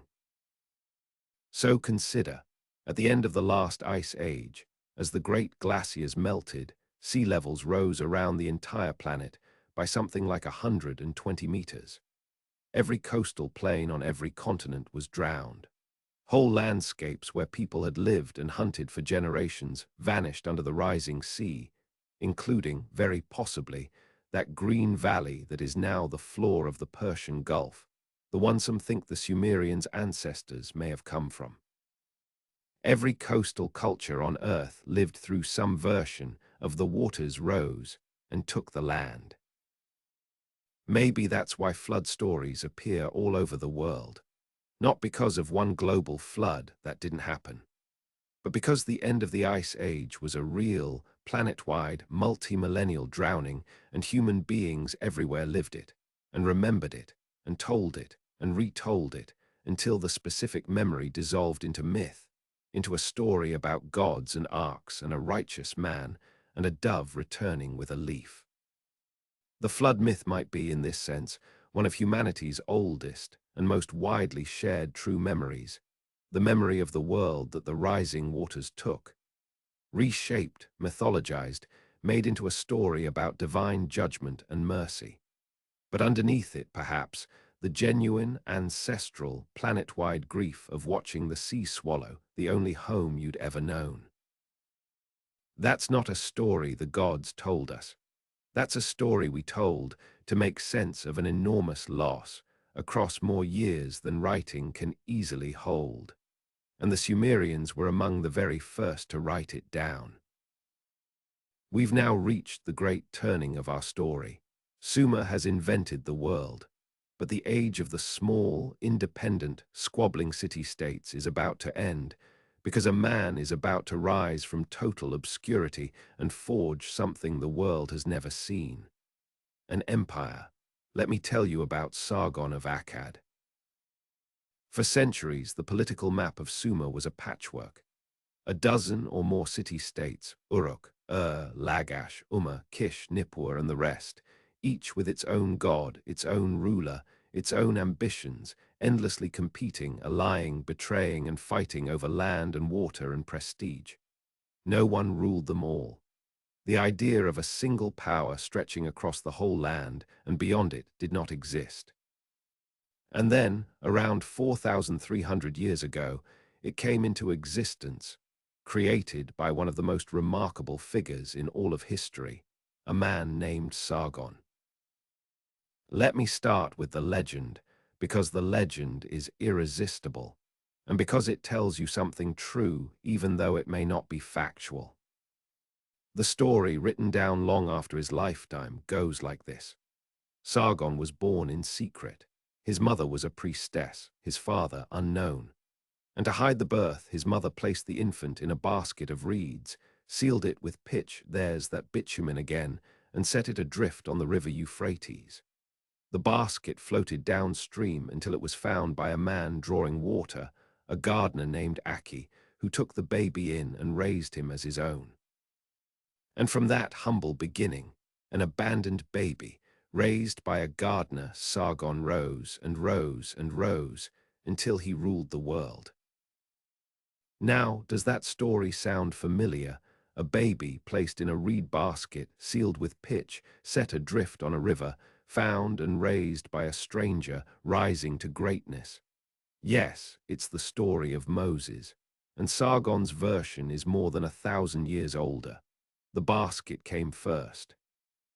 This is one of those wonderful, slightly dizzying moments where you realize how deeply the stories of the ancient Near East are braided together, how motifs and patterns flowed down the centuries and got reattached to new heroes. And the legend is doing something specific. It's the classic tale of the low-born outsider who rises to the top, and it almost certainly grew up around a real man who really did come from outside the traditional power structure. Because here's what we think we actually know. The historical Sargon began not as a king's son, but as a court official, a cupbearer, we're told, to the king of the city of Kish. The cupbearer, despite the modest-sounding title, was likely a position of real trust and power close to the king. And from that position, somehow the details are lost, Sargon seized power and then never stopped. What he did next, genuinely, changed the nature of human political organization. He conquered the Sumerian city-states one by one. He defeated the most powerful Sumerian king of the day, a ruler named Lugaltsagesi who had himself briefly united much of Sumer, and in a vivid image preserved in the inscriptions, Sargon brought the defeated king in a neck stock, like a captured animal, to the gate of the great god Enlil at Nippur, displaying his triumph at the holiest site in the land. He campaigned, by his own account, all the way to the Mediterranean in the west and into the mountains in the north and east. He washed his weapons in the sea, a standard royal boast, but it means he marched his armies clear across the land to the waters of the Persian Gulf.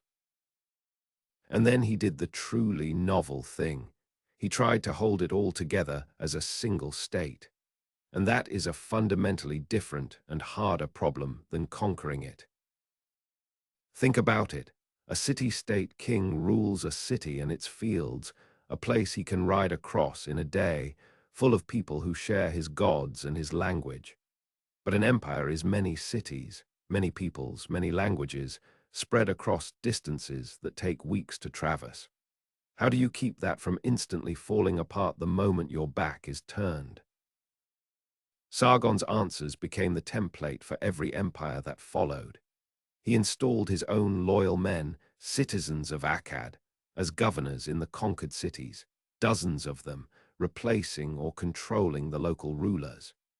He promoted his own language, Akkadian, the Semitic language, remember, not Sumerian, as the language of imperial administration, while still respecting Sumerian culture and religion.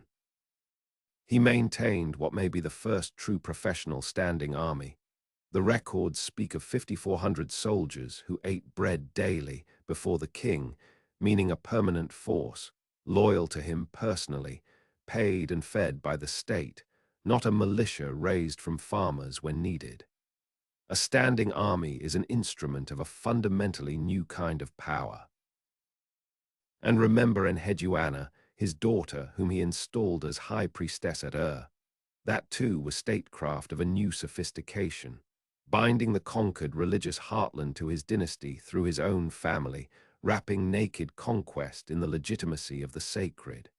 Sargon understood, as every great empire builder since has understood, that you cannot hold a vast realm by force alone. You need stories. You need legitimacy. You need the priests on your side, and the gods, and the scribes who write the official version. His capital was a city called Akkad, Agade, and it became, by the boasts of the time, a glittering hub where ships from Dilmun and Magan and distant Meluhha tied up at the quays, where the wealth of the known world flowed in. The empire he founded gives its name to a whole language and a whole era, the Akkadian Empire, often called the world's first true empire. And here is something that I find almost unbelievable, and that perfectly captures how much of the past is still out there, undiscovered. We have never found Akkad, the capital city of the world's first empire, the seat of Sargon's power, possibly stuffed with royal archives that could rewrite our understanding of the ancient world, has never been located. Despite more than a century of searching, we do not know where it is. It's somewhere in Iraq, under the soil, waiting. The capital of the first empire is lost. Let that sit with you for a second. We are not at the end of this story. We are nowhere near the end. There are entire cities still to be found, 500,000 tablets still unread, the capital of the first empire still buried somewhere in the ground. The history of Sumer is not a finished book on a shelf. It's an active excavation, and the next shovelful could change everything. If you've ever wished you could be an explorer in an age when there was nothing left to discover, you're living in exactly the wrong belief. The discoveries are still coming. Some of them are waiting for people who haven't been born yet, maybe for someone listening to this. Sargon ruled for decades and died, by the standards of the ancient world, old and triumphant. But an empire built by one extraordinary man has a deep vulnerability. It has to survive ordinary men. His sons inherited a realm already simmering with revolt, and both of them in turn were assassinated by members of their own court. 2 successive emperors murdered by their own people. That tells you how much pressure the new thing was under, how hard it was to hold, even at the height of its power. And then came the grandson, the most dramatic, most ambitious, and in some ways most fateful ruler of the whole dynasty. A king who would do something no Mesopotamian ruler had ever dared. He would declare himself a living god. His name was Naram-Sin, and his story carries us into one of the great mysteries of the ancient world, why empires fall. Naram-Sin, grandson of Sargon, took the throne of the Akkadian Empire and ruled for over 3 decades, and under him the empire reached its absolute peak. He campaigned in every direction. When a massive coalition of rebel cities rose against him, what's remembered as the Great Revolt, he crushed it, reportedly winning 9 battles in a single year. He took a title that captured his ambition perfectly. King of the 4 quarters, king, that is, of the entire world in every direction. And then he did something unprecedented. He declared himself a god. We can actually see it in the writing. Remember that little sign the scribes placed before the name of any deity, the marker that meant a god follows. Naram-Sin had that divine sign placed before his own name, in his own lifetime. He wasn't a man whom the gods favored. He was claiming to be a god, here and now, walking the earth. We even have an inscription telling us that the citizens of his capital built a temple to him, within the city, a temple to a living king. And there's an image of him that survives, and it's one of the greatest works of art from the entire ancient world. The victory stele of Naram-Sin, a slab of pinkish stone about 2 meters tall, and it broke all the rules of how such scenes were carved. Instead of the usual flat horizontal bands, the composition runs on a diagonal. Naram-Sin climbs a mountain, striding upward over the bodies of his defeated enemies, who tumble and fall and beg beneath him. And on his head he wears a helmet with horns, and horns in Mesopotamian art were the mark of divinity. He is shown larger than everyone else, ascending toward the heavens, toward the stars carved above him, a man become a god, trampling the world beneath his feet. It is breathtaking. And it is the very image of imperial pride at its zenith.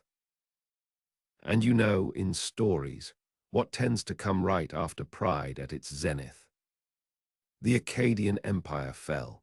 Not immediately, not all at once, but within a couple of generations of Naram-Sin's death, the first empire in human history came apart and collapsed into chaos.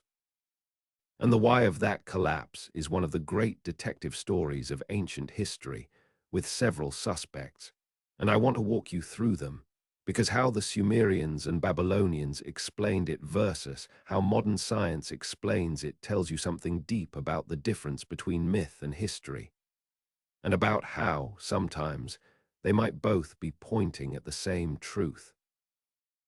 Here's how the Mesopotamians explained it. They told a story, a famous poem called The Curse of Akkad. And in this story, the fall is Naram-Sin's fault, specifically his impiety. The poem describes the great god Enlil withdrawing his favor from Akkad. Naram-Sin, desperate, prays for 7 years and gets no answer. And then in fury and frustration, he commits an unforgivable sacrilege. He attacks and desecrates Enlil's own great temple at Nippur, the holiest place in the land.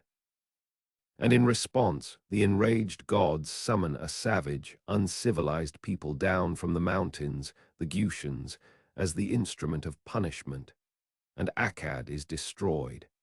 The poem ends with the city cursed into utter desolation, and the gods praised for its destruction. It's a powerful, moral story. The proud god-king oversteps, profanes the sacred, and the divine order punishes him by sending barbarians to tear his empire apart. It's the kind of story every culture tells, the mighty brought low by their own arrogance. But here's the thing. Historically, it appears to be not true. There's no evidence that Naram-Sin actually destroyed Enlil's temple in reality. He seems to have been a pious builder of temples. And the poem was composed later, during the era of the kings who came after, who had every political reason to blacken Akkad's memory and present their own rise as the gods restoring proper order. The curse of Akkad isn't journalism. It's theology and it's propaganda, a story told after the fact to make sense of catastrophe and to serve the people telling it.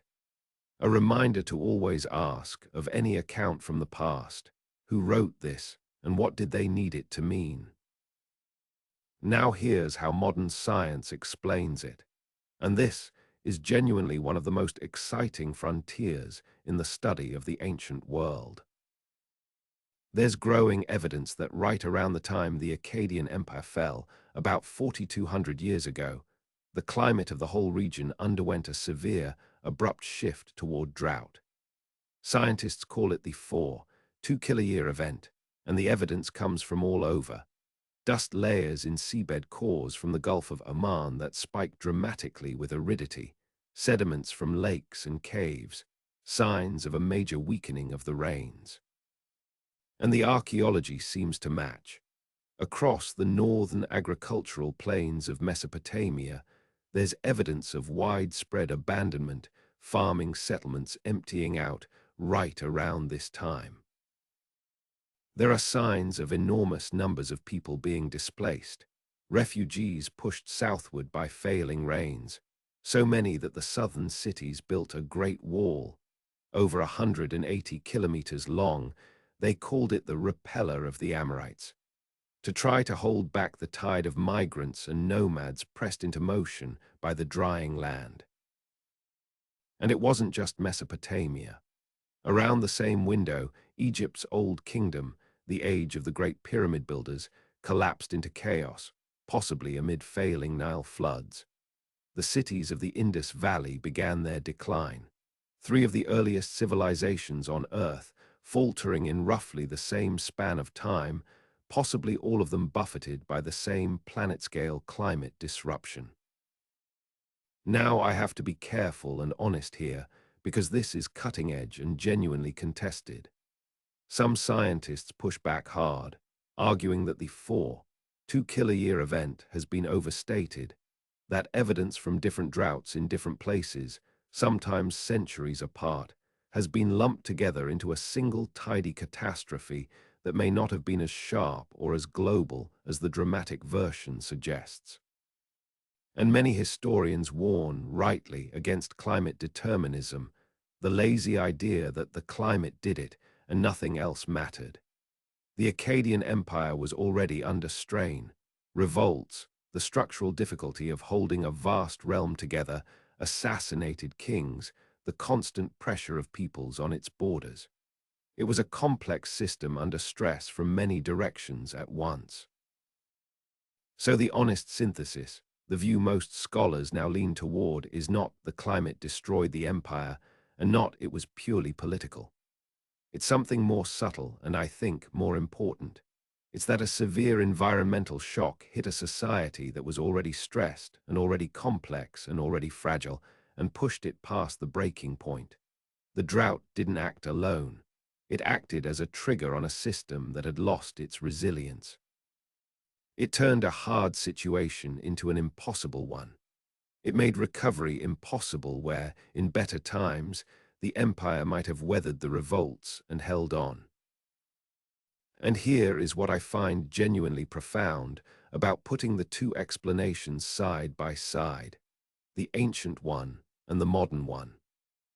The Mesopotamians said, "The gods withdrew their favor and the land was given over to ruin." Modern science says, "The climate shifted, the rains failed, the agricultural base that fed the whole system gave way." And in a strange way, they might be describing the same event in two different languages. Because to a farmer in a society that believes the gods control the rain and the harvest, a multi-year drought is the withdrawal of divine favor. When the rains that you believe come from heaven simply stop, when the fields you've prayed over turn to dust, what else could it possibly be, in your understanding of the world, but the gods turning their faces away? The curse of Akkad and the seabed dust cores from the Gulf of Oman may be the very same catastrophe, seen once through the eyes of myth and once through the eyes of science. I don't say that to collapse the difference between them. The scientific account is true in a way the propaganda poem is not, and that distinction matters enormously. But I say it because it reveals what myth often is, a real memory of a real event, encoded in the only language a culture had for understanding it. The Sumerians weren't fools for blaming the gods. They were doing exactly what we do, reaching for the deepest explanatory framework they had to make sense of an overwhelming disaster. Ours is climate science. Theirs was theology. And underneath both, perhaps, the same terrible dry wind blowing across the same dying fields. So the first empire fell into a period of fragmentation with those mountain people, the Kushim, holding loose and chaotic sway over parts of the land. But Sumer was not finished. Not yet. Out of the wreckage, there would be one last, glorious flowering, a deliberate, brilliant revival of Sumerian culture and power, centered on the ancient city of And it would raise, against the flat horizon, one of the most magnificent and iconic structures of the entire ancient world. Let me take you to the age of the great ziggurat, and to a king who claimed he could outrun the wind. After the fall of Akkad and the chaotic years of Kushim rule, a king of Uruk drove the mountain people out, and then power settled on the ancient city of And there began what historians call the third dynasty of III for short, and what's often called the Sumerian Renaissance. Around 4,100 years ago, for about a century, Sumer had one last spectacular golden age. And Renaissance is exactly the right word, because this was a conscious revival. After generations in which the Akkadian language and Akkadian power had dominated, the kings of deliberately, proudly promoted Sumerian culture, the Sumerian language, Sumerian literature, the old gods, the old ways. They looked back to the glory of the ancestors and set out to recreate and surpass it. Much of the Sumerian literature we've been quoting throughout this whole journey, the hymns, the laments, the Gilgamesh poems, was lovingly copied, preserved, and in some cases composed in the scribal schools of this era. We owe a great deal of what we know about Sumer to this backward-looking, culture-saving renaissance. The founder of the dynasty was a king named Ur-Nammu, and you've already met him, because he's the one who left us that oldest surviving law code, with its beautiful concern for the widow, the orphan, and the poor man not being handed over to the rich. Ur-Nammu was a great builder and lawgiver, the model of the just king, and he, together with his son, raised the monument that more than any other has come to symbolize ancient Mesopotamia, the great ziggurat of Ur. Let me try to make you see it. You're standing on the flat plain. There are no mountains here, none, in any direction, the land table, flat to the horizon. And rising out of that flatness is an artificial mountain. A vast, stepped, rectangular tower of brick, its lowest stage alone something like 60 meters long and 45 wide, climbing in receding terraces toward the sky, with 3 great staircases, one straight up the front, 2 against the sides, converging toward the summit, where on the very top stood a shrine, the house of the moon god Nana, patron of Ur. They gave it a Sumerian name that translates as something like the house whose foundation creates terror, terror in the sense of awe, of overwhelming sacred dread. And here's what I want you to appreciate, the sheer will embodied in this thing. Remember, no stone. The core of this mountain is mud brick, sun-dried bricks made by hand by the hundreds of thousands. The base alone may have held something like 700,000 bricks, some weighing up to 15 kilos each. Every single one shaped, dried, and carried by human hands. And over that mud brick core, a thick protective skin of baked brick, fired in kilns, which means fuel, which is precious in a treeless land, set in bitumen as waterproofing. And the engineering is genuinely sophisticated. They built the walls leaning slightly inward, a subtle slope called a batter, which sheds rainwater and makes the structure look even taller and more imposing than it is. They built little weep holes through the outer brick skin so that the huge mud brick core could breathe and dry out, so that trapped moisture wouldn't swell and crack and collapse the whole thing. They aligned its corners to the points of the compass. This was not a crude pile. This was designed by people who understood their materials, their climate, and the mathematics of monumental building, and who chose to throw the organized labor of an entire city at the project of building a mountain for their god. Why? Why build an artificial mountain? Because the gods in the Mesopotamian imagination were associated with high places, with the distant mountains to the east, believed to be their original home.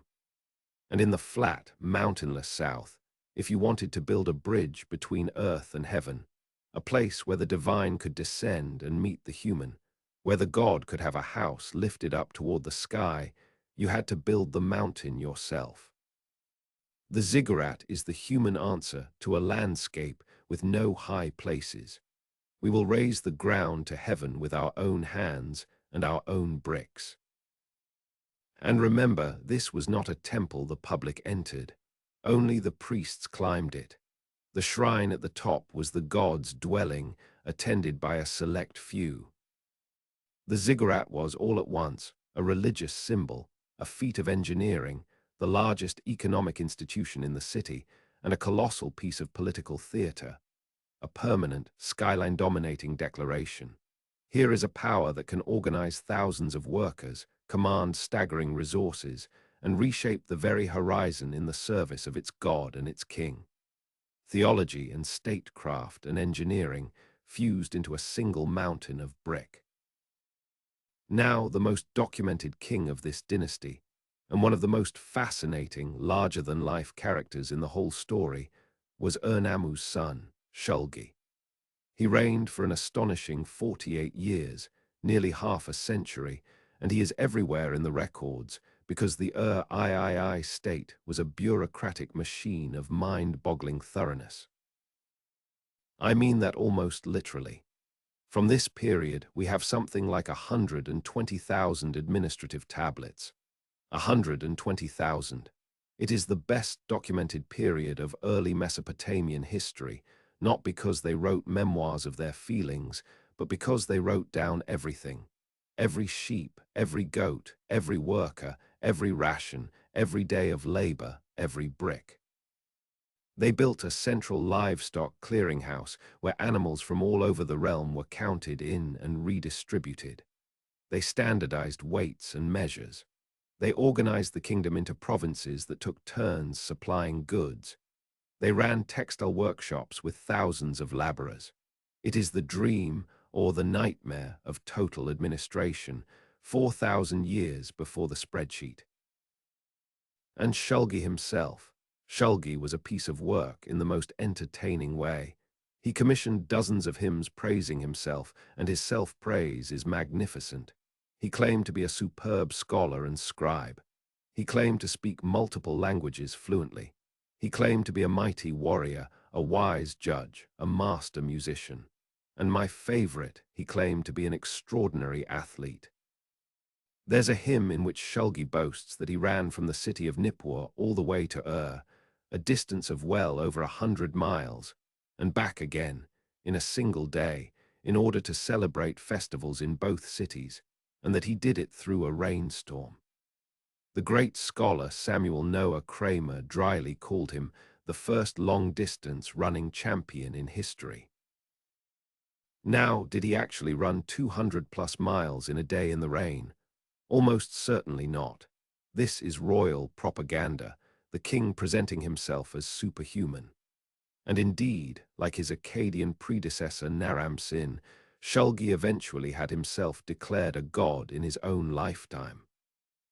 But there's something wonderful and very human about Shulgi anyway. This king who wanted to be remembered not just as powerful, but as the most accomplished man who ever lived, brilliant at everything, the scholar, athlete, warrior, poet, god. The boastfulness is almost endearing across the centuries. He wanted, like Gilgamesh, like all of them, to be remembered. And here we are, remembering him, including remembering that he probably exaggerated about the running. So this was Sumer's last great height.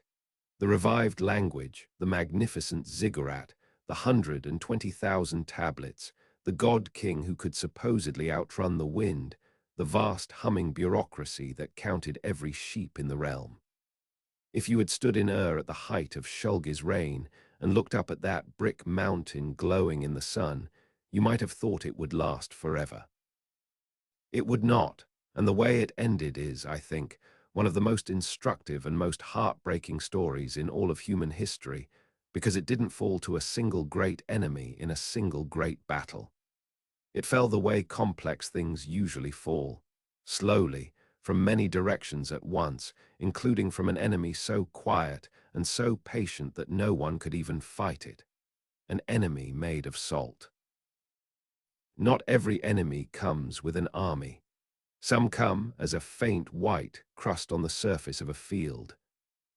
Let me tell you about the enemy that no spear could stop, because it's one of the most important and sobering lessons Sumer has to offer, and it's still unfolding in that same land today. Here's the problem, and it's a cruel one, hidden inside the very thing that made Sumer possible. Irrigation. When you water crops in a hot, dry land, a land where the sun evaporates water ferociously and rain almost never comes to flush the soil, you create a slow, invisible trap. River water, even fresh river water, carries dissolved salts just a little. You pour it onto your fields. The water evaporates in that brutal sun or is drunk up by the plants, but the salt it carried stays behind, in the soil. And then you water again, and more salt stays, and again. Year after year, generation after generation, the salt accumulates. And here's what makes the southern plain especially vulnerable. It's flat. So flat that the water drains very poorly, and the water table can rise toward the surface, wicking salt upward. Without good drainage to flush the salts down and away, and good drainage is hard on land that flat, the salt just builds, and builds until pale crusts appear on the surface of the fields, and the soil slowly, quietly turns toxic to crops. And we can actually track this happening in the records, which is extraordinary. The Sumerians grew two main grains, wheat and barley. And here's the key fact: wheat is fairly sensitive to salt, while barley is much more tolerant of it. So as fields grow saltier over time, wheat fails first, while barley hangs on. Now look at what the tablets show across the centuries. In the early periods, southern Mesopotamian farmers grew wheat and barley in roughly equal measure. But over the following centuries, the proportion shifts relentlessly. Wheat declines and declines as a share of the crop, while barley takes over, until in the south, wheat has nearly vanished from the records, and it's almost all barley. And some scholars have also traced what looks like a long, grinding decline in overall crop yields in some of these regions over the same span, the land producing less and less. The classic interpretation, and it's associated with a famous study by the scholars Thorkild Jacobsen and Robert Adams, is that you are watching, in those tablets, the slow salt poisoning of the soil, the shift from wheat to salt-tolerant barley as the fields turned saline, a civilization's agricultural foundation being eaten away, grain by grain, over generations. Now, I want to be careful and fair because this is debated, and the honest picture is more complicated than the dramatic headline. Some scholars have pushed back, arguing that the yield figures in those administrative tablets might not be true harvest records but estimates or quotas, that the salinization was probably patchy and local rather than one uniform catastrophe, and that the wheat-to-barley shift could have other causes too, like changing tastes or economics. Barley does make better beer, after all. The current, balanced view is that salinization was probably real but local, a serious problem in places, a contributing stress, but not a single neat doomsday machine that destroyed Sumer by itself.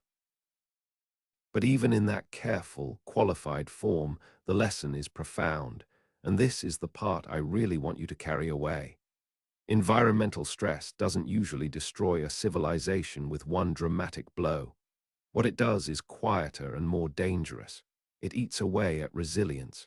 It narrows the margins. It turns a society's good years into mediocre years, and its bad years into catastrophes. It means that when the other shocks come, the drought, the war, the political crisis, there's no longer any slack in the system, no reserve, no cushion. The salt doesn't kill the city. The salt makes the city fragile, so that when the next crisis hits, the city can't absorb it. And that is exactly what happened to Ur. The last great king of Ur was named Ibbi-Sin, and his reign is one of the most quietly devastating things to read in all of ancient history. Because you can watch, almost year by year, a great empire dissolving around a man who cannot stop it. It came from every direction at once. There's evidence the rivers were running low, the long environmental stress in the background. There were peoples pressing on the borders, the Amorites from the west, against whom an earlier king had built that great wall and which was now being breached, the Elamites from the east in the Iranian highlands, who had been subjects and were now turning predator. The bureaucracy, that magnificent 120,000 tablet machine, began to break down. And the records show something chilling and concrete, a catastrophic famine and inflation. By the middle of Ibbi-Sin's reign, the price of grain had reportedly risen to something like 60 times its normal level. 60 times. People were starving. The supply system that fed the cities was collapsing. And then comes a moment of pure human drama. Ibbi-Sin sent one of his officials, a man named Ishbi-Erra, an able administrator, said to be from outside the Sumerian heartland, north to buy desperately needed grain during the famine. And Ishbi-Erra got the grain. But then he wrote back to his king with, essentially, a demand. He wanted to be made governor of two key cities, and he needed a huge fleet of boats to move the grain. And Ibbi Sin, proud or wary, or simply unable to see how weak his own position now was, refused the promotion. It was a fatal misjudgment. Ishbaera simply took the cities anyway, set himself up as an independent ruler, and began issuing his own royal year names, a formal declaration that he was now a king in his own right. The empire was fracturing from the inside, governors peeling away, the center unable to hold. Ibbi Sin, in a surviving letter, bitterly complained that this upstart was not of Sumerian seed. And here's history's irony at its sharpest. That same foreign upstart Ishbaera would go on to drive the Elamites out and found a dynasty that preserved Sumer's cities for 2 more centuries. The man the last king of cursed as an outsider ended up saving the very civilization could no longer protect. But itself was doomed. Around 4,000 years ago, the Elamites and their allies came down out of the east, and they took the great city of They sacked it. They captured King Ibbi Sin alive and carried him away in fetters into Elam, where he vanishes from history and died in captivity, far from the city of the moon god he had failed to save. The third dynasty of was over. The last great Sumerian state had fallen. And here is where Sumerian literature does something almost unbearably beautiful. Because the people of this civilization did not record the fall of as a dry chronicle, a list of dates and casualties. They wrote a lament, a poem of grief. We call it the Lament for and it is one of the most powerful responses to catastrophe ever written by human beings. And it's spoken, this is the heartbreaking part, in the voice of a goddess. Ningal, the wife of the moon god, the divine lady of weeping for her destroyed city. The poem imagines the great gods, Anand Enlil in their cosmic council, decreeing that time was finished, that its turn at greatness was over, that destiny had been reapportioned. And Ningal pleads with them. She begs them not to destroy her city, and they do not listen. The decree stands, and she must watch her city die.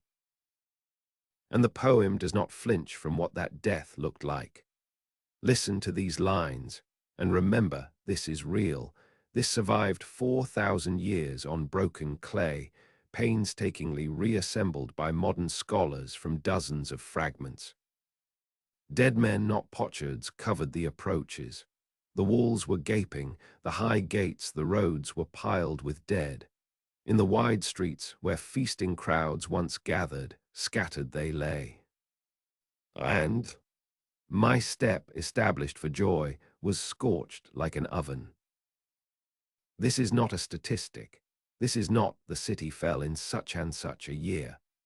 This is a city mourned as if it were a living person, mourned by the goddess who loved it, who walks its ruined streets and finds them choked with her own dead children.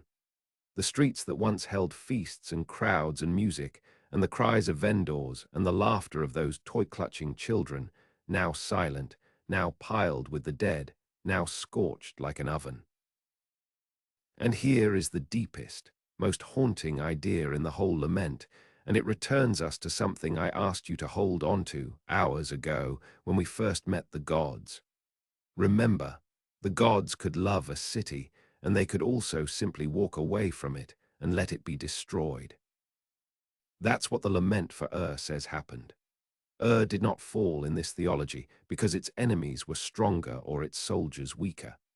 It fell because its own gods decided its time was over and withdrew. The enemy was merely the instrument. The real cause was divine abandonment, the unbearable idea that the powers you have served and fed and praised your whole life can, for reasons beyond your understanding, simply decide that you are finished and turn away and let the darkness come in. Think about how that connects to everything we've seen. The drought that the curse of Akkad understood as the gods withdrawing favor, the salt creeping through the fields, The famine, the inflation, the breached walls, the captured king. To the people living through it, all of it together was the gods turning their faces away. And out of that ultimate grief, they made not a curse, not a scream, but a song, a lament so beautiful that 4,000 years later, it can still bring you to the edge of tears for a city you never saw, full of people whose names you'll never know. There's a remarkable afterlife to this, by the way, that I can't resist telling you. This Sumerian tradition, the city lament, the tutelary deity weeping over the ruins of a fallen city, did not die with Sumer.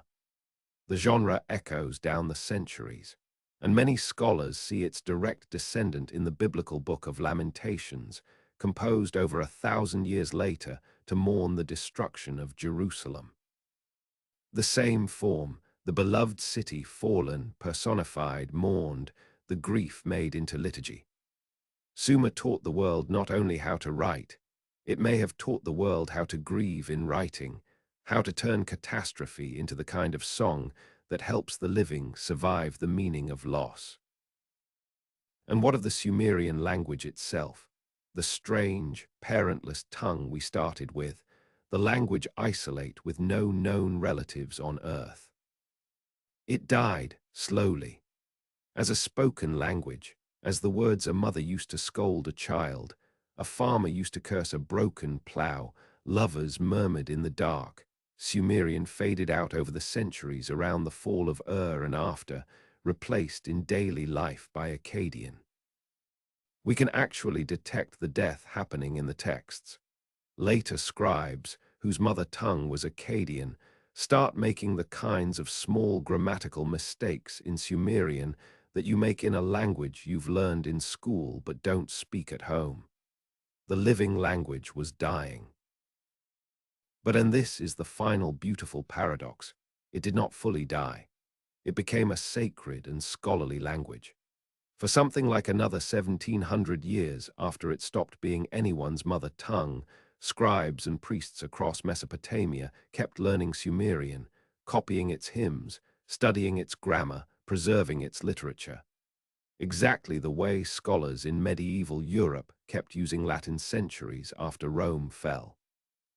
A king of Assyria, more than 1,000 years after Ur fell, would proudly boast that he could read difficult Sumerian.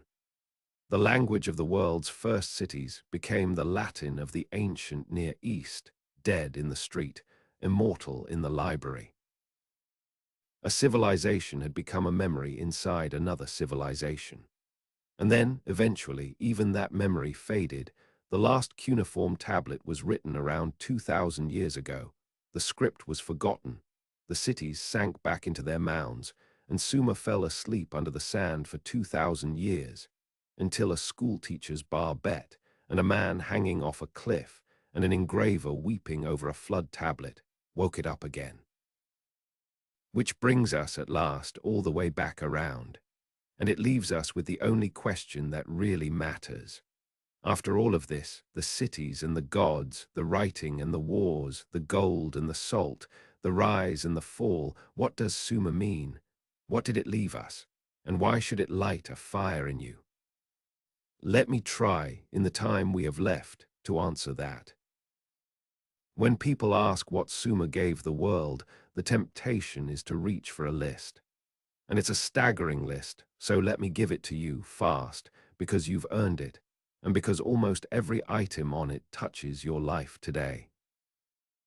The city, writing; the school, the library; written law, the written word for freedom; literature, the epic, the love poem, the lament, the wisdom text; monumental architecture, the wheel in widespread use; large-scale irrigation; organized professional armies and the disciplined infantry formation; long-distance international trade; the cylinder seal; sophisticated mathematics and the base 60 system that still governs your clock and your compass; systematic astronomy; the bureaucratic state; and a treasury of stories, the flood, the garden, the hero's quest against death that flowed down through Babylon and the Bible, and into the deep bedrock of how a huge part of humanity still imagines the world. It's an almost absurd list for one civilization. But here's the thing, and this is important, because I don't want to lie to you even by exaggeration. Sumer was not first at every single one of these in some simple, soul-inventor way. Origins are often shared or debated or developed in parallel. Egypt, the Indus Valley, China, and later the great civilizations of the Americas all produced their own astonishing innovations, sometimes independently. History is not a single torch passed cleanly from one runner to the next. It's many fires lit in many places. So the deepest gift of Sumer is not really the list of firsts. It's something more profound than that. The deepest gift of Sumer is that it lets us watch the experiment of civilization run from the very beginning. It's the earliest place where we can see, in real detail, in the people's own words, what happens when human beings first attempt to live together in enormous numbers, among strangers, in cities, dependent on systems too big for any one mind to hold. And what we see is us, all of us, the whole human package already assembled 5,000 years ago. We see the brilliance, the invention, the art, the law, the literature, the reaching outward toward the edges of the world and upward toward the stars. We see people building things meant to outlast them, writing things meant to be read by strangers in an unimaginable future, and being right because here we are. And we see the shadow right there beside the brilliance, inseparable from it. The inequality, the slavery, the disciplined violence, the kings who claim to be gods, the 74 people laid in rows in a death pit, the systems that fed cities and also crushed the people at the bottom of them. Sumer is not a fairy tale about a golden age of wise and peaceful ancestors. And it's not a story about primitive people stumbling in the dark, either. It's a mirror. It's the human story, our story, caught at the very moment it took on the shape we still live inside. The brilliance and the cruelty, the wonder and the cost, already tangled together exactly as they still are. And here's the part that should genuinely unsettle you in a useful way, because Sumer is not only our beginning, it might also be a warning. Look at how it ended. Not in one dramatic catastrophe, but in a convergence. A fragile environment slowly degraded by the very techniques that made the civilization possible, the salt creeping through the irrigated fields, a climate that shifted and dried, supply systems that grew brittle, a famine, an inflation, political systems that couldn't adapt fast enough, pressures from every side hitting all at once on a society that had quietly lost its resilience. Does any of that sound at all familiar?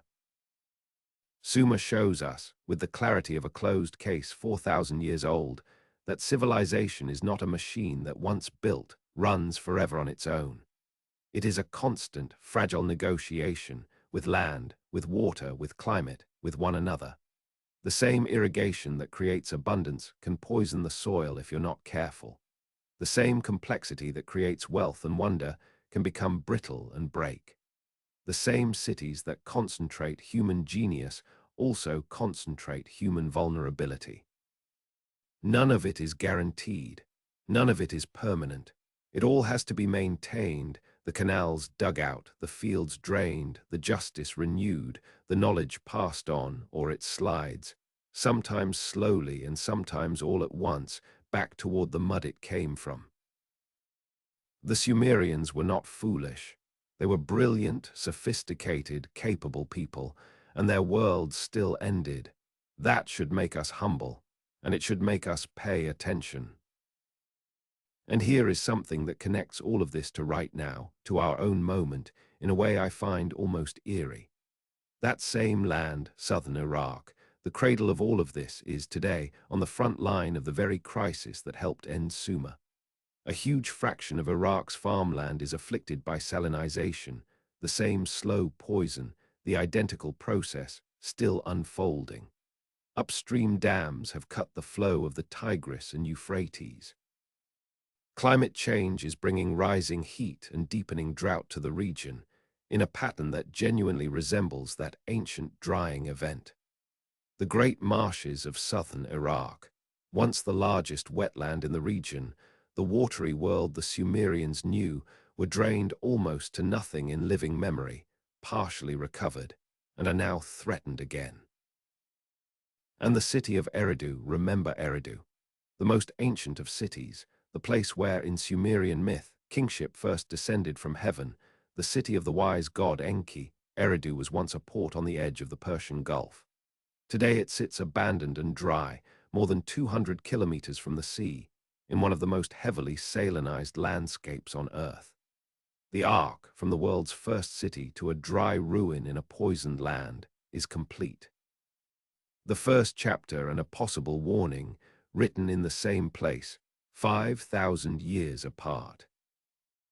But I don't want to leave you in the dust and the salt, because the truest thing I can tell you about Sumer is not that it ended, it's that it isn't over. I mean that almost literally. Remember everything we've left unfinished. We have not found Akkad, the capital of the world's first empire. It's still out there in the ground. There are whole cities, named in the texts, that we have never located. There are something like 500,000 cuneiform tablets sitting in the world's museums, and the great majority of them have never been fully read or published.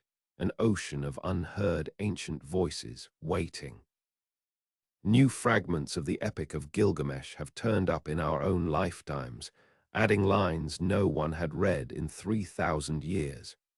People are now using artificial intelligence and 3D scanning to read tablets and reassemble shattered texts. There is a digital twin being built of the city of Uruk itself. The story of Sumer is not a finished book on a high shelf. It is an open excavation, an unfinished translation, an active frontier. The dead are still, slowly learning to speak again, and some of what they have to say has not been heard by a single living person yet. So let me end where we began, with a small lump of clay and a name. I told you hours ago about Kushim, possibly the oldest individual human name we know, an accountant keeping track of barley in the world's first city. And I told you about the deepest, most recurring Sumerian wish, the wish that runs through the praying statues with their wide eyes, through the kings inscribing their names on bricks, through Gilgamesh weeping at the edge of the world, through Shulgi boasting that he could outrun the wind, the wish to be remembered, to not simply vanish into the house of dust, to leave a mark loud enough to be heard across the dark. They lived in a world that promised them no paradise after death, only shadow and dust and muddy water. And so they poured everything they had into this world. They built cities and mountains of brick. They made laws and music and love poems. They reached across thousands of miles for blue stone and red stone and copper. And above all, they pressed reeds into wet clay and wrote things down, not knowing, not possibly being able to know, that 5,000 years later, on the far side of the planet, in languages and through machines they could never have dreamed of, we would still be listening. They wanted to be remembered. And against the longest odds imaginable, against the death of their language, the fall of their cities, the burial of their world, 2,000 years of total forgetting, they got their wish. You just spent 4 hours remembering them. Right now in your mind, the walls of Uruk are standing. Inanna is blazing in the evening sky. A child is shaking a clay rattle in a courtyard house. A woman's hand is resting on the strings of a lyre. A goddess is weeping in the ruined streets of Ur. And an accountant named Kushim is counting out the barley, his name surviving, impossibly, into a future he could not have imagined, yours. That is what history is when you really feel it. It is not dates and dead kings. It is the most astonishing magic trick our species has ever pulled off. The dead, reaching across the abyss of time and being heard. It is contact. It is the unbroken human chain, Kushim to the scribe, to Enheduanna, to the man on the cliff, to the engraver who wept, to the scholars reading tablets tonight in a museum basement, all the way down to you, listening to this right now. You are the latest link in that chain. The remembering didn't stop with the scholars. It came all the way down to you. And now you carry a little piece of Sumer forward too. So the next time you check the time on a clock with 60 minutes in its hour, think of the accountants who needed a number they could divide. The next time you read or write a single word, think of the reed pressed into clay, of memory getting a body for the very first time. The next time you walk through a city, among thousands of strangers, know that you are living inside an experiment that first ran on a hot mud plain between two rivers 5,000 years ago. And the next time someone tells you that history is boring or finished or far away, you tell them about Kushim. You tell them about the death pit and the lyre. You tell them about the man who hung off a cliff to read a dead king's words, and the engraver who tore off his shirt because a clay tablet told him the flood story was older than he ever dreamed. You tell them that the first chapter of the human story is still being read, that the capital of the first empire is still lost in the ground somewhere, waiting, and that the dead are still learning to speak. Because they are. And they have so much left to tell us. Thank you for traveling into the deep past with me. This has been the story of Sumer, the first chapter of the human story. Go look at the stars tonight. The Sumerians did, every night, and they wrote down what they saw, and that's part of why you know what those points of light are.